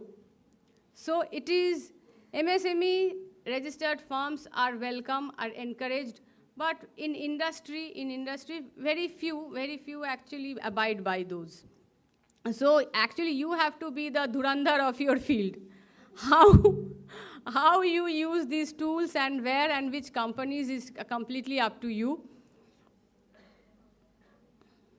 Okay, thank you. This is all I have to say.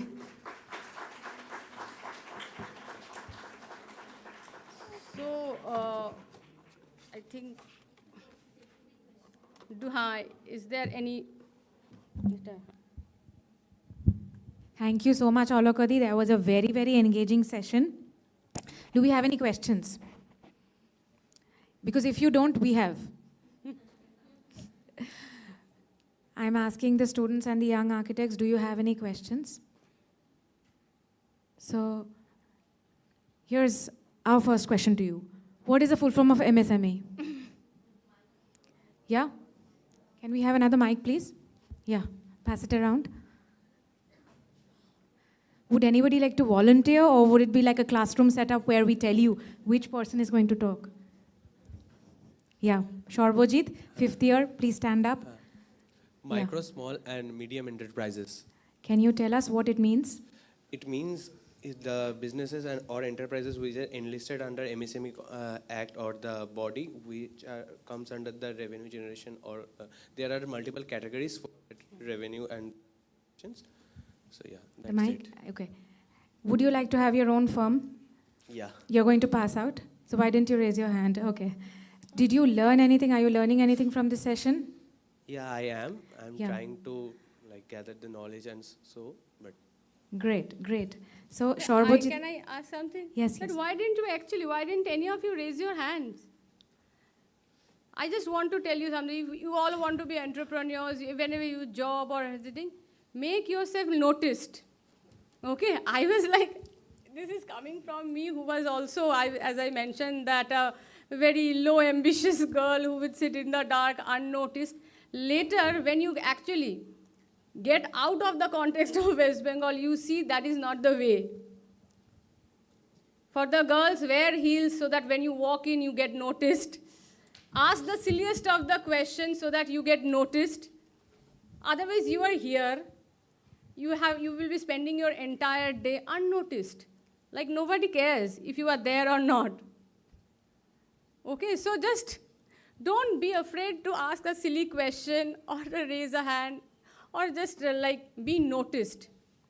In the industry, in the architectural practice, you have to be noticed. It's PR. You have to be at the right place at the right time and be noticed. Okay, so design skills are fine and all, but your PR skills has to be excellent. big round of Okay. applause for that. Anyways, thank you. So Thank you so much, Alokadi. okay. Thank you so much. And my best wishes to all the students. I hope you also learned the hard way like I did. And as again I said that entrepreneurship bug may have bit you, but gaining experience under an architect or in some firm is not also a bad idea. Thank you. Thank you so much. Thank you so much, Alokadi. I'm encouraging the students to please come forward, be present in all the sessions. Now, these are some of the things I want to say before we move on to the next session. Number one, all of the participants who have registered have to sign on the attendance sheet, which is session-wise. So you have to sign 4 times. Please make sure you do that. Otherwise, you will not get your certificates.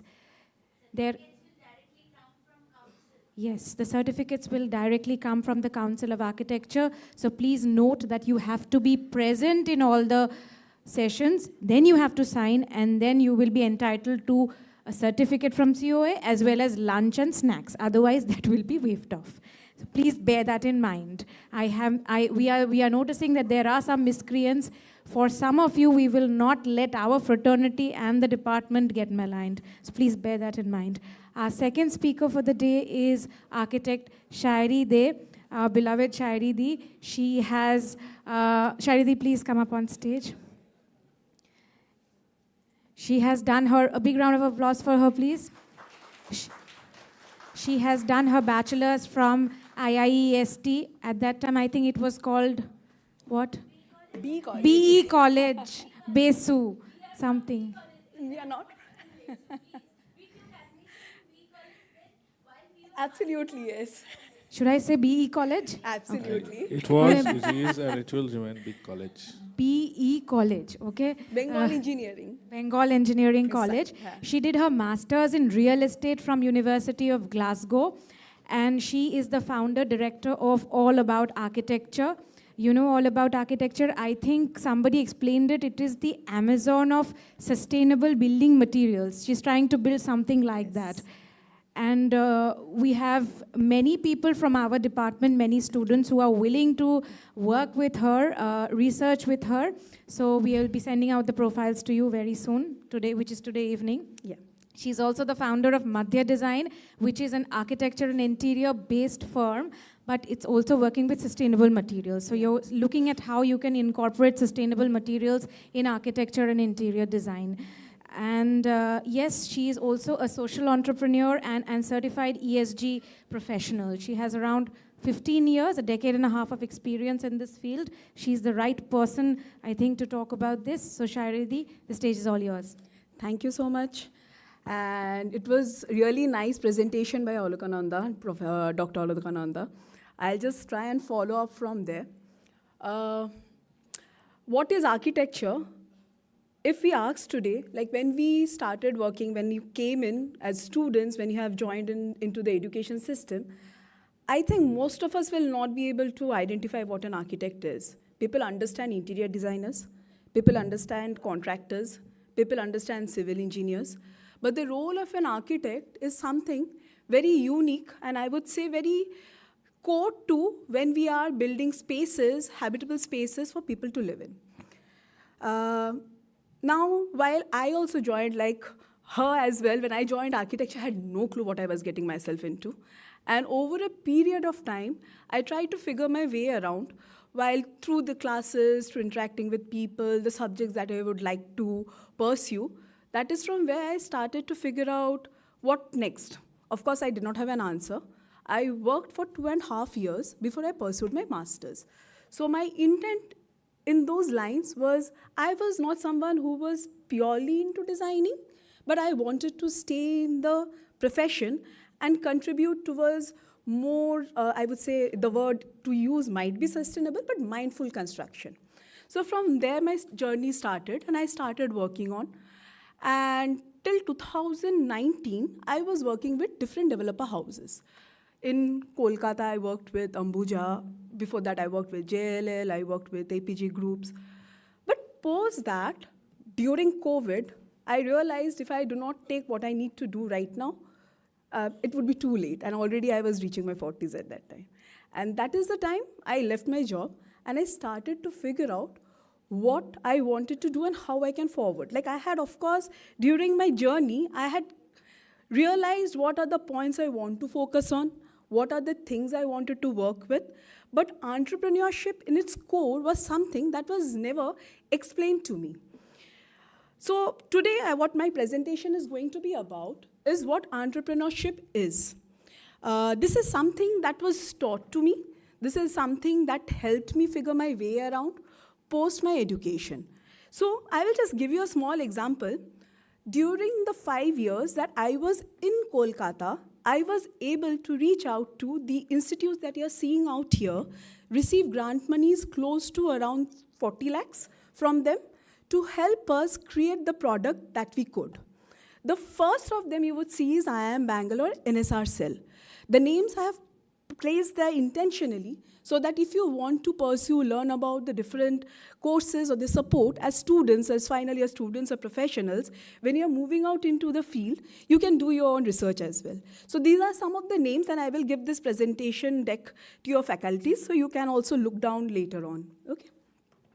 So NSR Cell was something which came in as a gift for me. I had no clue what architectural, I would say, startup in AI meant. I did not know how to find clients. I did not know how to go ahead with it. I received support from their professors and their professionals during COVID from my home over digital media. So that was the support that I received from them.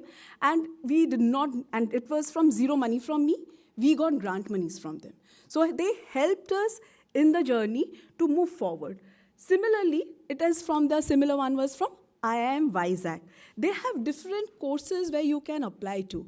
One would be, for example, the ones I was in the, mine was a AI tools. So it is a technology-driven platform. So I went to the Tide 2. So you can also go for Tide 2. It's specifically meant for technology-driven projects. But there are other subheads where you can apply for them, do your research, what you feel like doing. People are getting into drones, they are getting into designing with GIS, mapping. Several such other options are available. You can think of it even from the day where you have a concept. You do not need to have a product or a project ready for that. You do not need to have your finances in place. They will help you from day zero. So that's Tide 2 for you.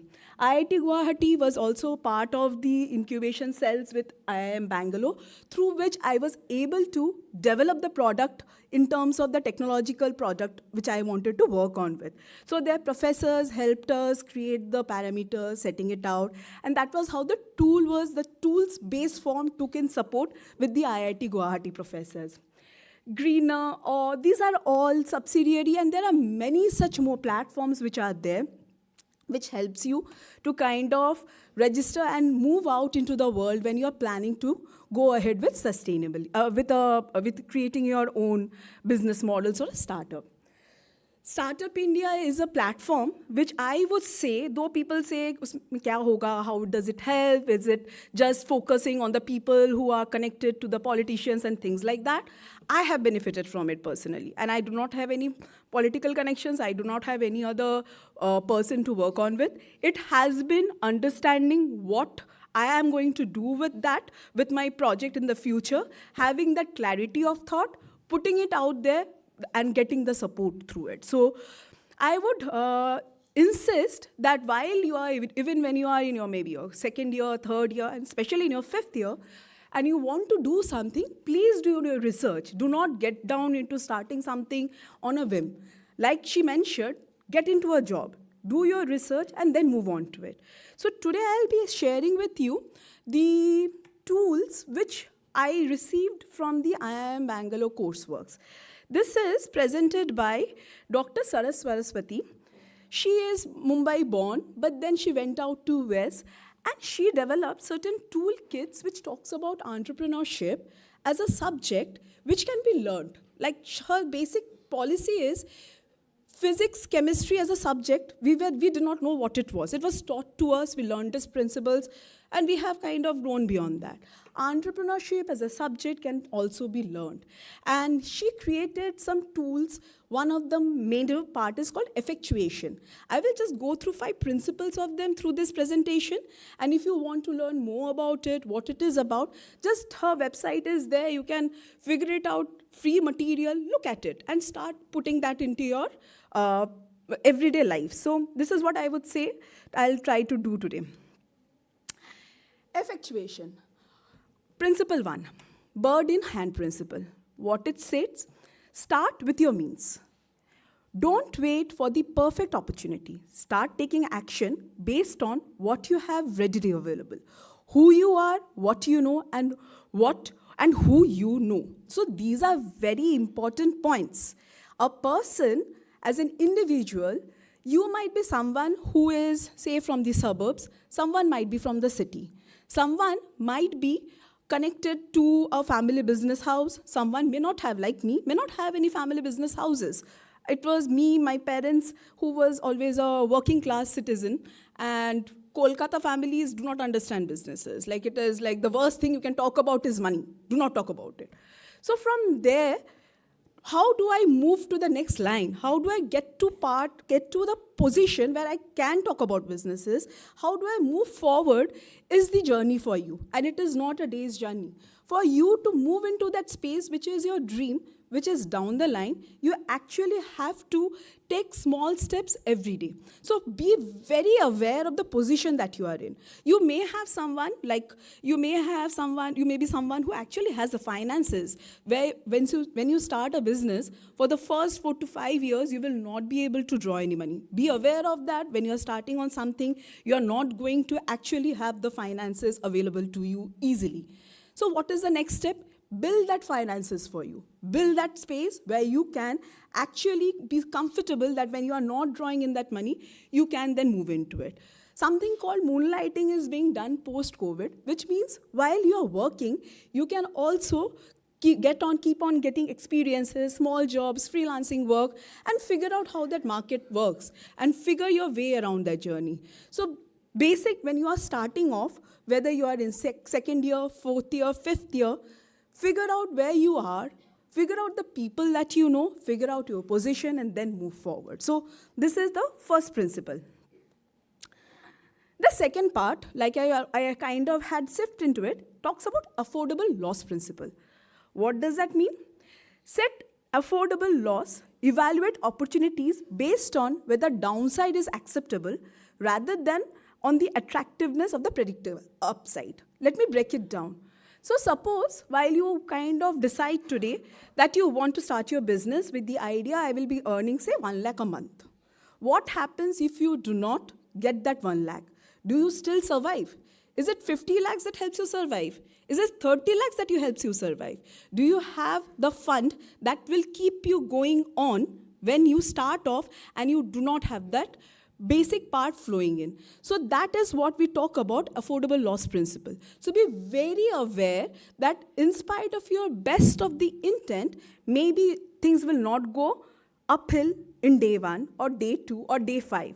So be prepared to understand how many days you are willing to take the risk, and when you are deciding to say, okay, after this, if what I have targeted does not work out, I need to make a shift. It has got nothing to do with your ego. It has got nothing to do with saying that I am a failure. No one is a failure. These are experiences you are going to learn, and you move forward with that. So that's what affordable loss principle talks about.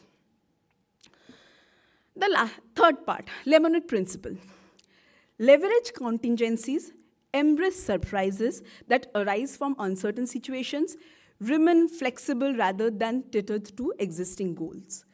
Once you move into entrepreneurship, you would realize no one day is similar to the next. You never know when you wake up today what are the good things that are waiting for you, what are the bad things that are waiting for you. And you are just going to deal with that. You might be having the worst and the best day of your life happening together, and you have to show up being present to whichever situation that is. So you need to move beyond or grow yourself in such a way where you're flexible to deal with whatever situation comes across. So you need to be very much open to the fact that I can have a good time, I might have a bad time, my colleagues may be not be listening to what I have to say, my partners may be in alignment with me, but that day they decided to ignore what I had as a suggestion. But you need to figure your way around with it and have the bigger vision and move forward. You cannot step back. Once you have moved into this space, you cannot step back saying that this is too tough. So you have decided to be in this place. You have to figure your way forward. That is what the third principle talks about. The next one, crazy quilt principle. Form partnership. Form partnerships with people and organizations willing to make a real commitment to jointly create a future. Product, firm, market with you. Don't worry so much about competitive analysis and strategic planning. I think this is what we were talking right now, Poulumidi. And that's the point. The people around you are not your competitors. The market is big enough to take each one of you. Be confident in what you are, be confident in what you have to offer, and grow together. The day you realize that you can come together and grow together, that is the biggest, I would say, a blessing this city would have. In our city, for some reason, we are very scared of what the other person is going to do to me if I come in with a new idea. What is going to happen if I put across this as a thought process? Sorry. So I would suggest that even while you are studying, build relationships. Build relationships in such a way that you can grow together, learn from each other, and create a network beyond that. I'll tell you a thing, like with IIM Bangalore, during peak COVID, our classes were going on. There were 10,000 women who had started, and by the end of it, there were 250 women, businesses. I would say that kind of survived the market. Right now, even to this day, after 5 years, we are connected on WhatsApp, not just as a WhatsApp contact, but any day, anywhere I go in a city, I have an easy access to reach out to them and call, मैं आ रही हूँ, आप लोग हो क्या वहाँ पे? Like that's the only call I need to do. I know I have an open home. I have some space with whom I can know about the city, I can interact, and beyond that, forming relationships. In today's world, we are out here where we are creating an impact. An impact can never be created alone. Thank you so much.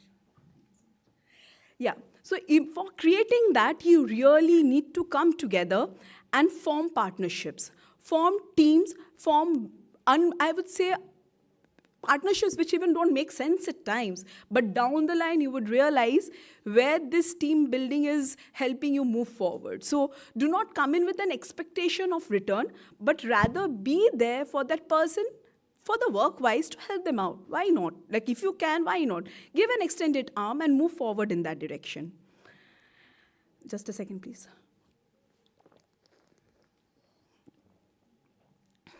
And the last one, and the most, I would say, the step in action. This is an actionable point.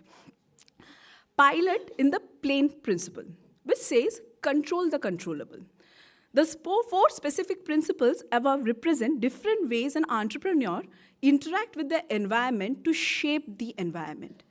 Of course, not everything can be shaped or controlled, but effectuation encourages you as a pilot of your venture to focus on those aspects of the environment which you are, at least to a certain degree, within your control. So what is going to happen to your family life, how your friends would react, how your wider community would react, are things which are beyond your control of the environment. That is something you can never control.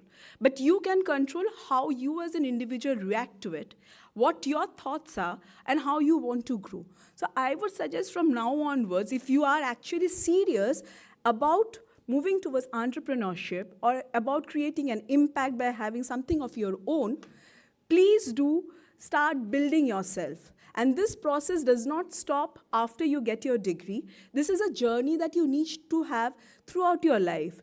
Also, I would say, within like a small example, within our organization, we have a Friday, I would say, learning experience sessions. In that session, what happens, each team member is assigned a week or 2 weeks before that a subject which they need to learn. They need to read from maybe books which are available in our libraries or online spaces and interact it within the team members. So 2 things are happening. One, their own knowledge building capacity is growing. The second, what is happening, there is a team building exercise that is happening. That knowledge shared means you're growing as an individual. So please try and figure out how you can, in the long run of this journey where you are going to start off soon or maybe in 3 or 4 years' time, how you keep on having a much healthier aspect of your life. So these were the 5 principles which I talked about. A bit detailed about the effectuation in action is again a graph which is available on Dr. Saraswati's website. It talks about, like I mentioned, who I am, what I know, who I know, stage 1. Then you figure out what do you want to do. Do you want to pursue in design? Do you want to pursue in execution? Do you want to pursue in graphic work? Do you want to pursue live architecture and get into TikTok stars? What is it that you want to do? Figure that out. Interact with the people who know, which you know. Like she mentioned, before you walk out into the space of deciding, this is what I want to do, start talking to the people who have already walked the journey. You will find it very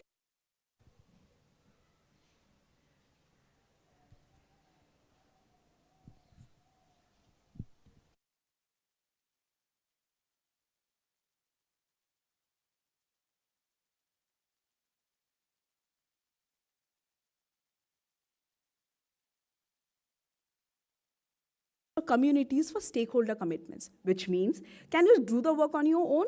Businesses don't survive on your own. You need to have partners. You need to have collaborators.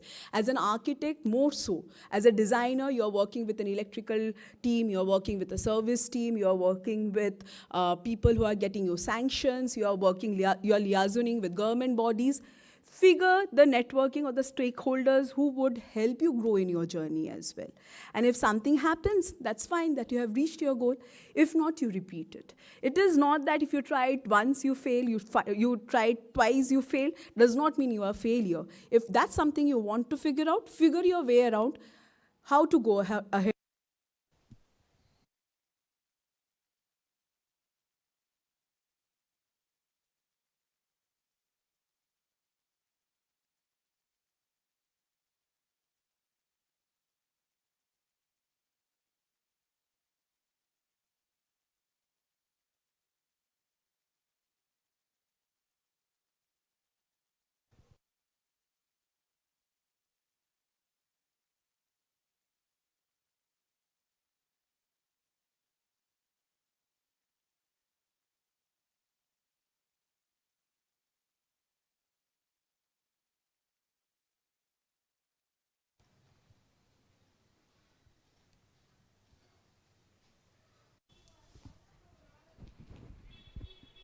Much more private businesses who are offering you a job, and you are no more that particular, you're not the pinnacle of, I would say, prestige that was there initially. So the role is changing. You, I would say, as an architect, we also need to understand how we evolve. Is it just design that they're looking forward from us? Or is there more pointers which people need from us? So it can be about sustainability. That was my journey. I realized people want to work on sustainability, and that's the reason I started focusing on it. But for you, you would have to figure out what is it that the market is demanding and what you want to give them as a supply. So my journey so far, like I mentioned, I started it off with that. I unwillingly went into architecture as a course. I took it up, did some work experience for 2.5 years, did a master's. I wanted a master's. I was very clear on that. And it was not to do with planning. I wanted to get into the management side of it. By then, I was getting a clarity of what I wanted to do. And around 2014-15, decided upon moving slowly towards the sustainability journey and figuring out what the market has to demand, where it is, how we can digitize and make architecture much more modern. That led me to forming the firm that we are in. The journey is very young. Of course, I have also just started, is what I would say. Maybe after 15, 20 years, we can figure out the impact. But then that is how most journeys are. And I really do hope we can, like for you to find your journey and your path ahead and create impacts for, I would say, the next generations. Because be aware, like your VC sir also mentioned one very important point. As well, Ishprita ma'am was saying, you would be responsible for creating spaces that is going to last much more beyond that, who we are. Like, that's the intent. So you are creating spaces which are going to last maybe for couple of decades, even after we are no more there here. So be mindful of the spaces and the choices that you are making. And yeah, so this is what I had to share. If you have any questions, I'll just end it up here. Thank you. Thank you so much. A big round of applause for Architect Shairi there. I ask the audience here, do you have any questions? No questions. Any questions? Yes, please. If you could kindly introduce yourself before speaking, thank you. Hello, ma'am. I'm Dr. Aditi Prabhakar. I'm a faculty in Amity University. I wanted to know, like, you have everything about effectual reasoning, nothing about causal reasoning in entrepreneurship for architecture. Can you explain to me what exactly would you be pointing at? It's not always that, we have the means or we are looking for. Sometimes it's also that there are certain things that lead us to one direction, going towards either entrepreneurship or towards whatever direction we are going into. But in architecture, it's quite difficult to distinguish. Like everything in life, I think this is a philosophical question. So, like everything in life, I think I was never meant to pursue architecture. I wanted to pursue astronomy. So that's the only similarity between the two subjects is both starts with an A. So that is where it is limited. But then when the subject came to me, I wanted to figure out what was it where my character as a human being, what I have as a vision, as a person, what I would like to pursue for the next few years. For the next few years, it meant that I wanted to create an impact on the community that we are living in, which architecture does provide. I wanted to create something that can maybe be used by other people for them to also create certain impacts. Maybe that was one thing which I realized. This particular, I would say it is, again, very individual driven. It would come down to who you are as an individual. And if you want to kind of pursue something bigger than that, what effectuation tells you, you can learn it along the way. So while if it is a causation, we can always come and say what happened to me, why it happened to me. And we can always be in that emotional state. But if we want to change, that's a state of mind. I was not going to say this in this platform, but just a single liner, I would say. Why I started so late also was a reason I wanted to start it around 2014. I'm a single child, but my father was in coma from 2015 to 2018 for 3 years.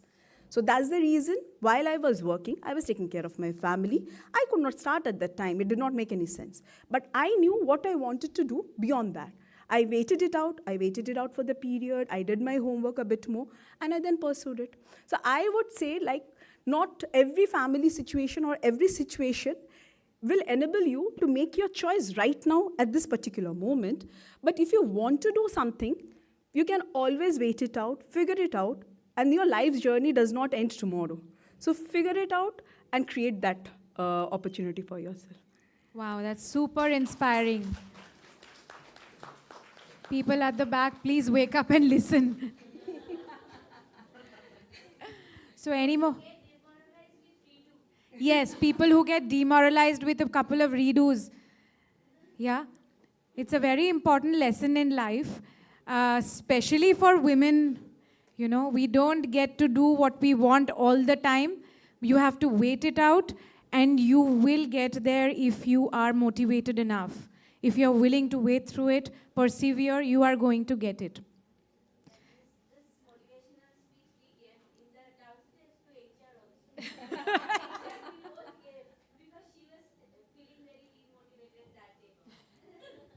So, do we have any questions? See, there are a group of young students as well, I understand, first years and second years, who don't, maybe do not understand the entirety of the conversations we are having. These are very important conversations, you know.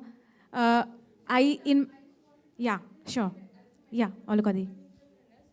That the girls should go through the MSME website, because there are a lot of schemes and benefits and reservations for women entrepreneurs. Even the budget says that they have special funding for the first time women entrepreneurs. So if anyone is willing to, they can just do a quick research.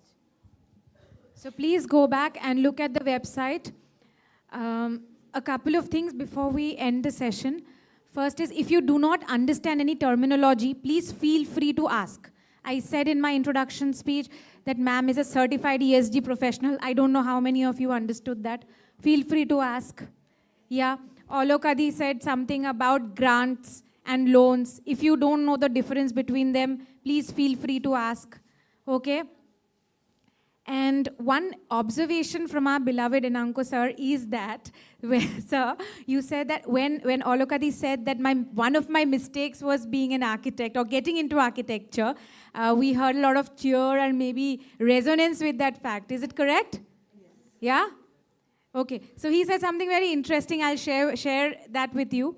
He said that, see, there are two ways. One is you can fall in love and then get married. The other way is you can get married and then fall in love, you know. And history tells us that both work or don't work.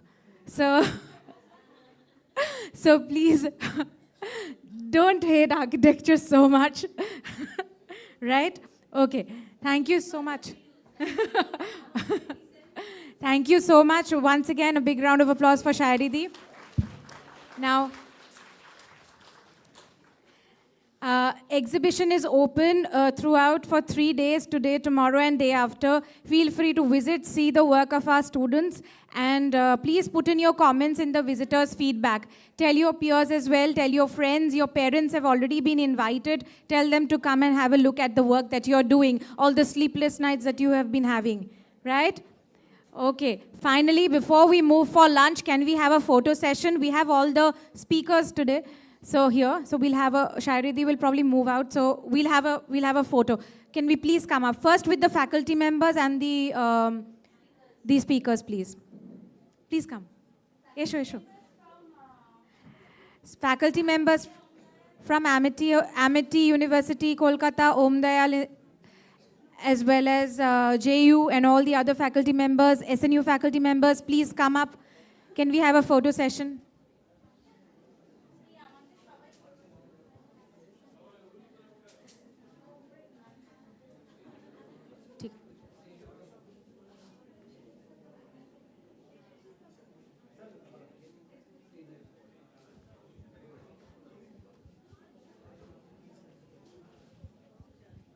Faculty members, please come up. Once we assemble, we'll ask the guests also. Shomodi, ektukhani stage e COA er oi MSME backdrop ta lagiye dao.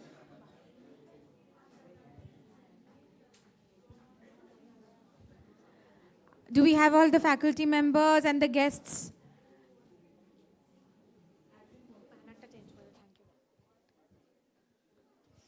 Sir, please. Aye, Radha. Alankrita, come. Shampurna. Shukrit, please come. Alokadi, Shairidi.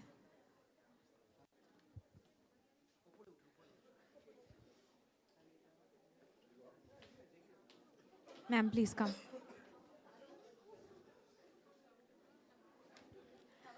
I'll ask the photographers to help us arrange ourselves so that we get a brilliant photograph. Should it be one line or two lines? Huh? Can you help us organize ourselves? Acha, theek.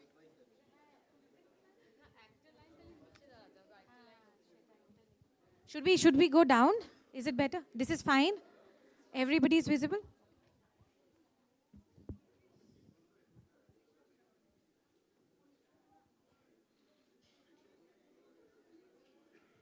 Thank you. Now we will not move. Sorry, one more photograph. We will not move the delegates.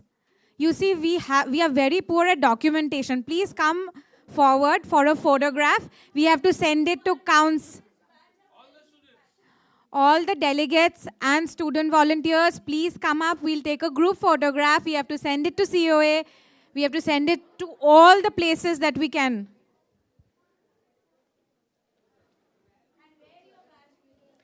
You have been given a delegate or a team badge. Please wear it.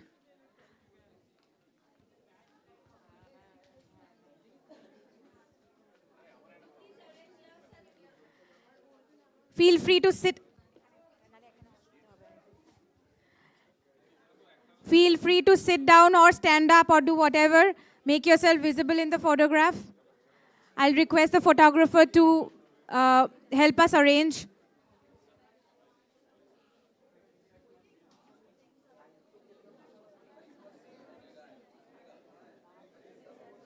Stand or sit or do whatever.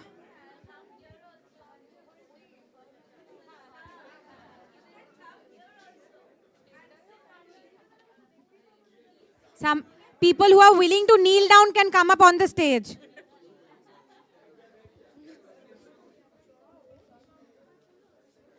People who are willing to kneel down, students can come up on the stage.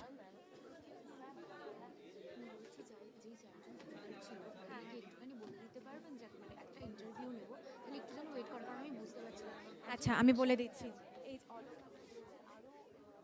শায় শায়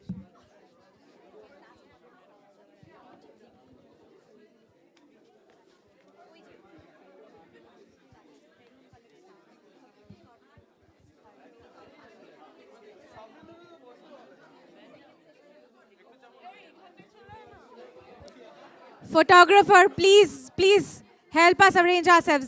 Are we doing a good job? Is everyone visible? Antarita, you have to.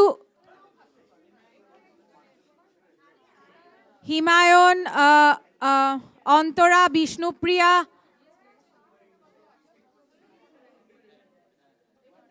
Go on that side, it's not balanced.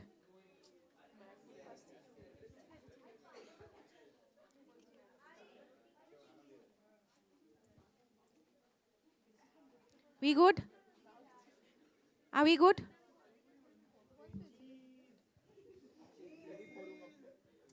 Say architect.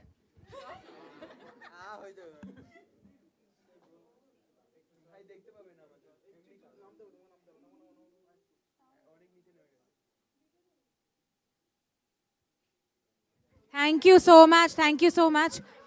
Acha, 1 second. Please go back to your seats. Please go back to your seats. I would like to repeat a few things before we move for lunch, so please go back to your seats. Students, delegates, faculty members, guests, please go back to your seats.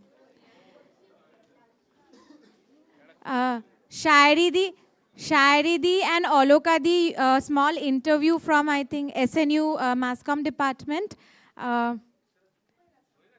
Is it done? Okay. Olokadi? Yeah. One more for Olokadi. While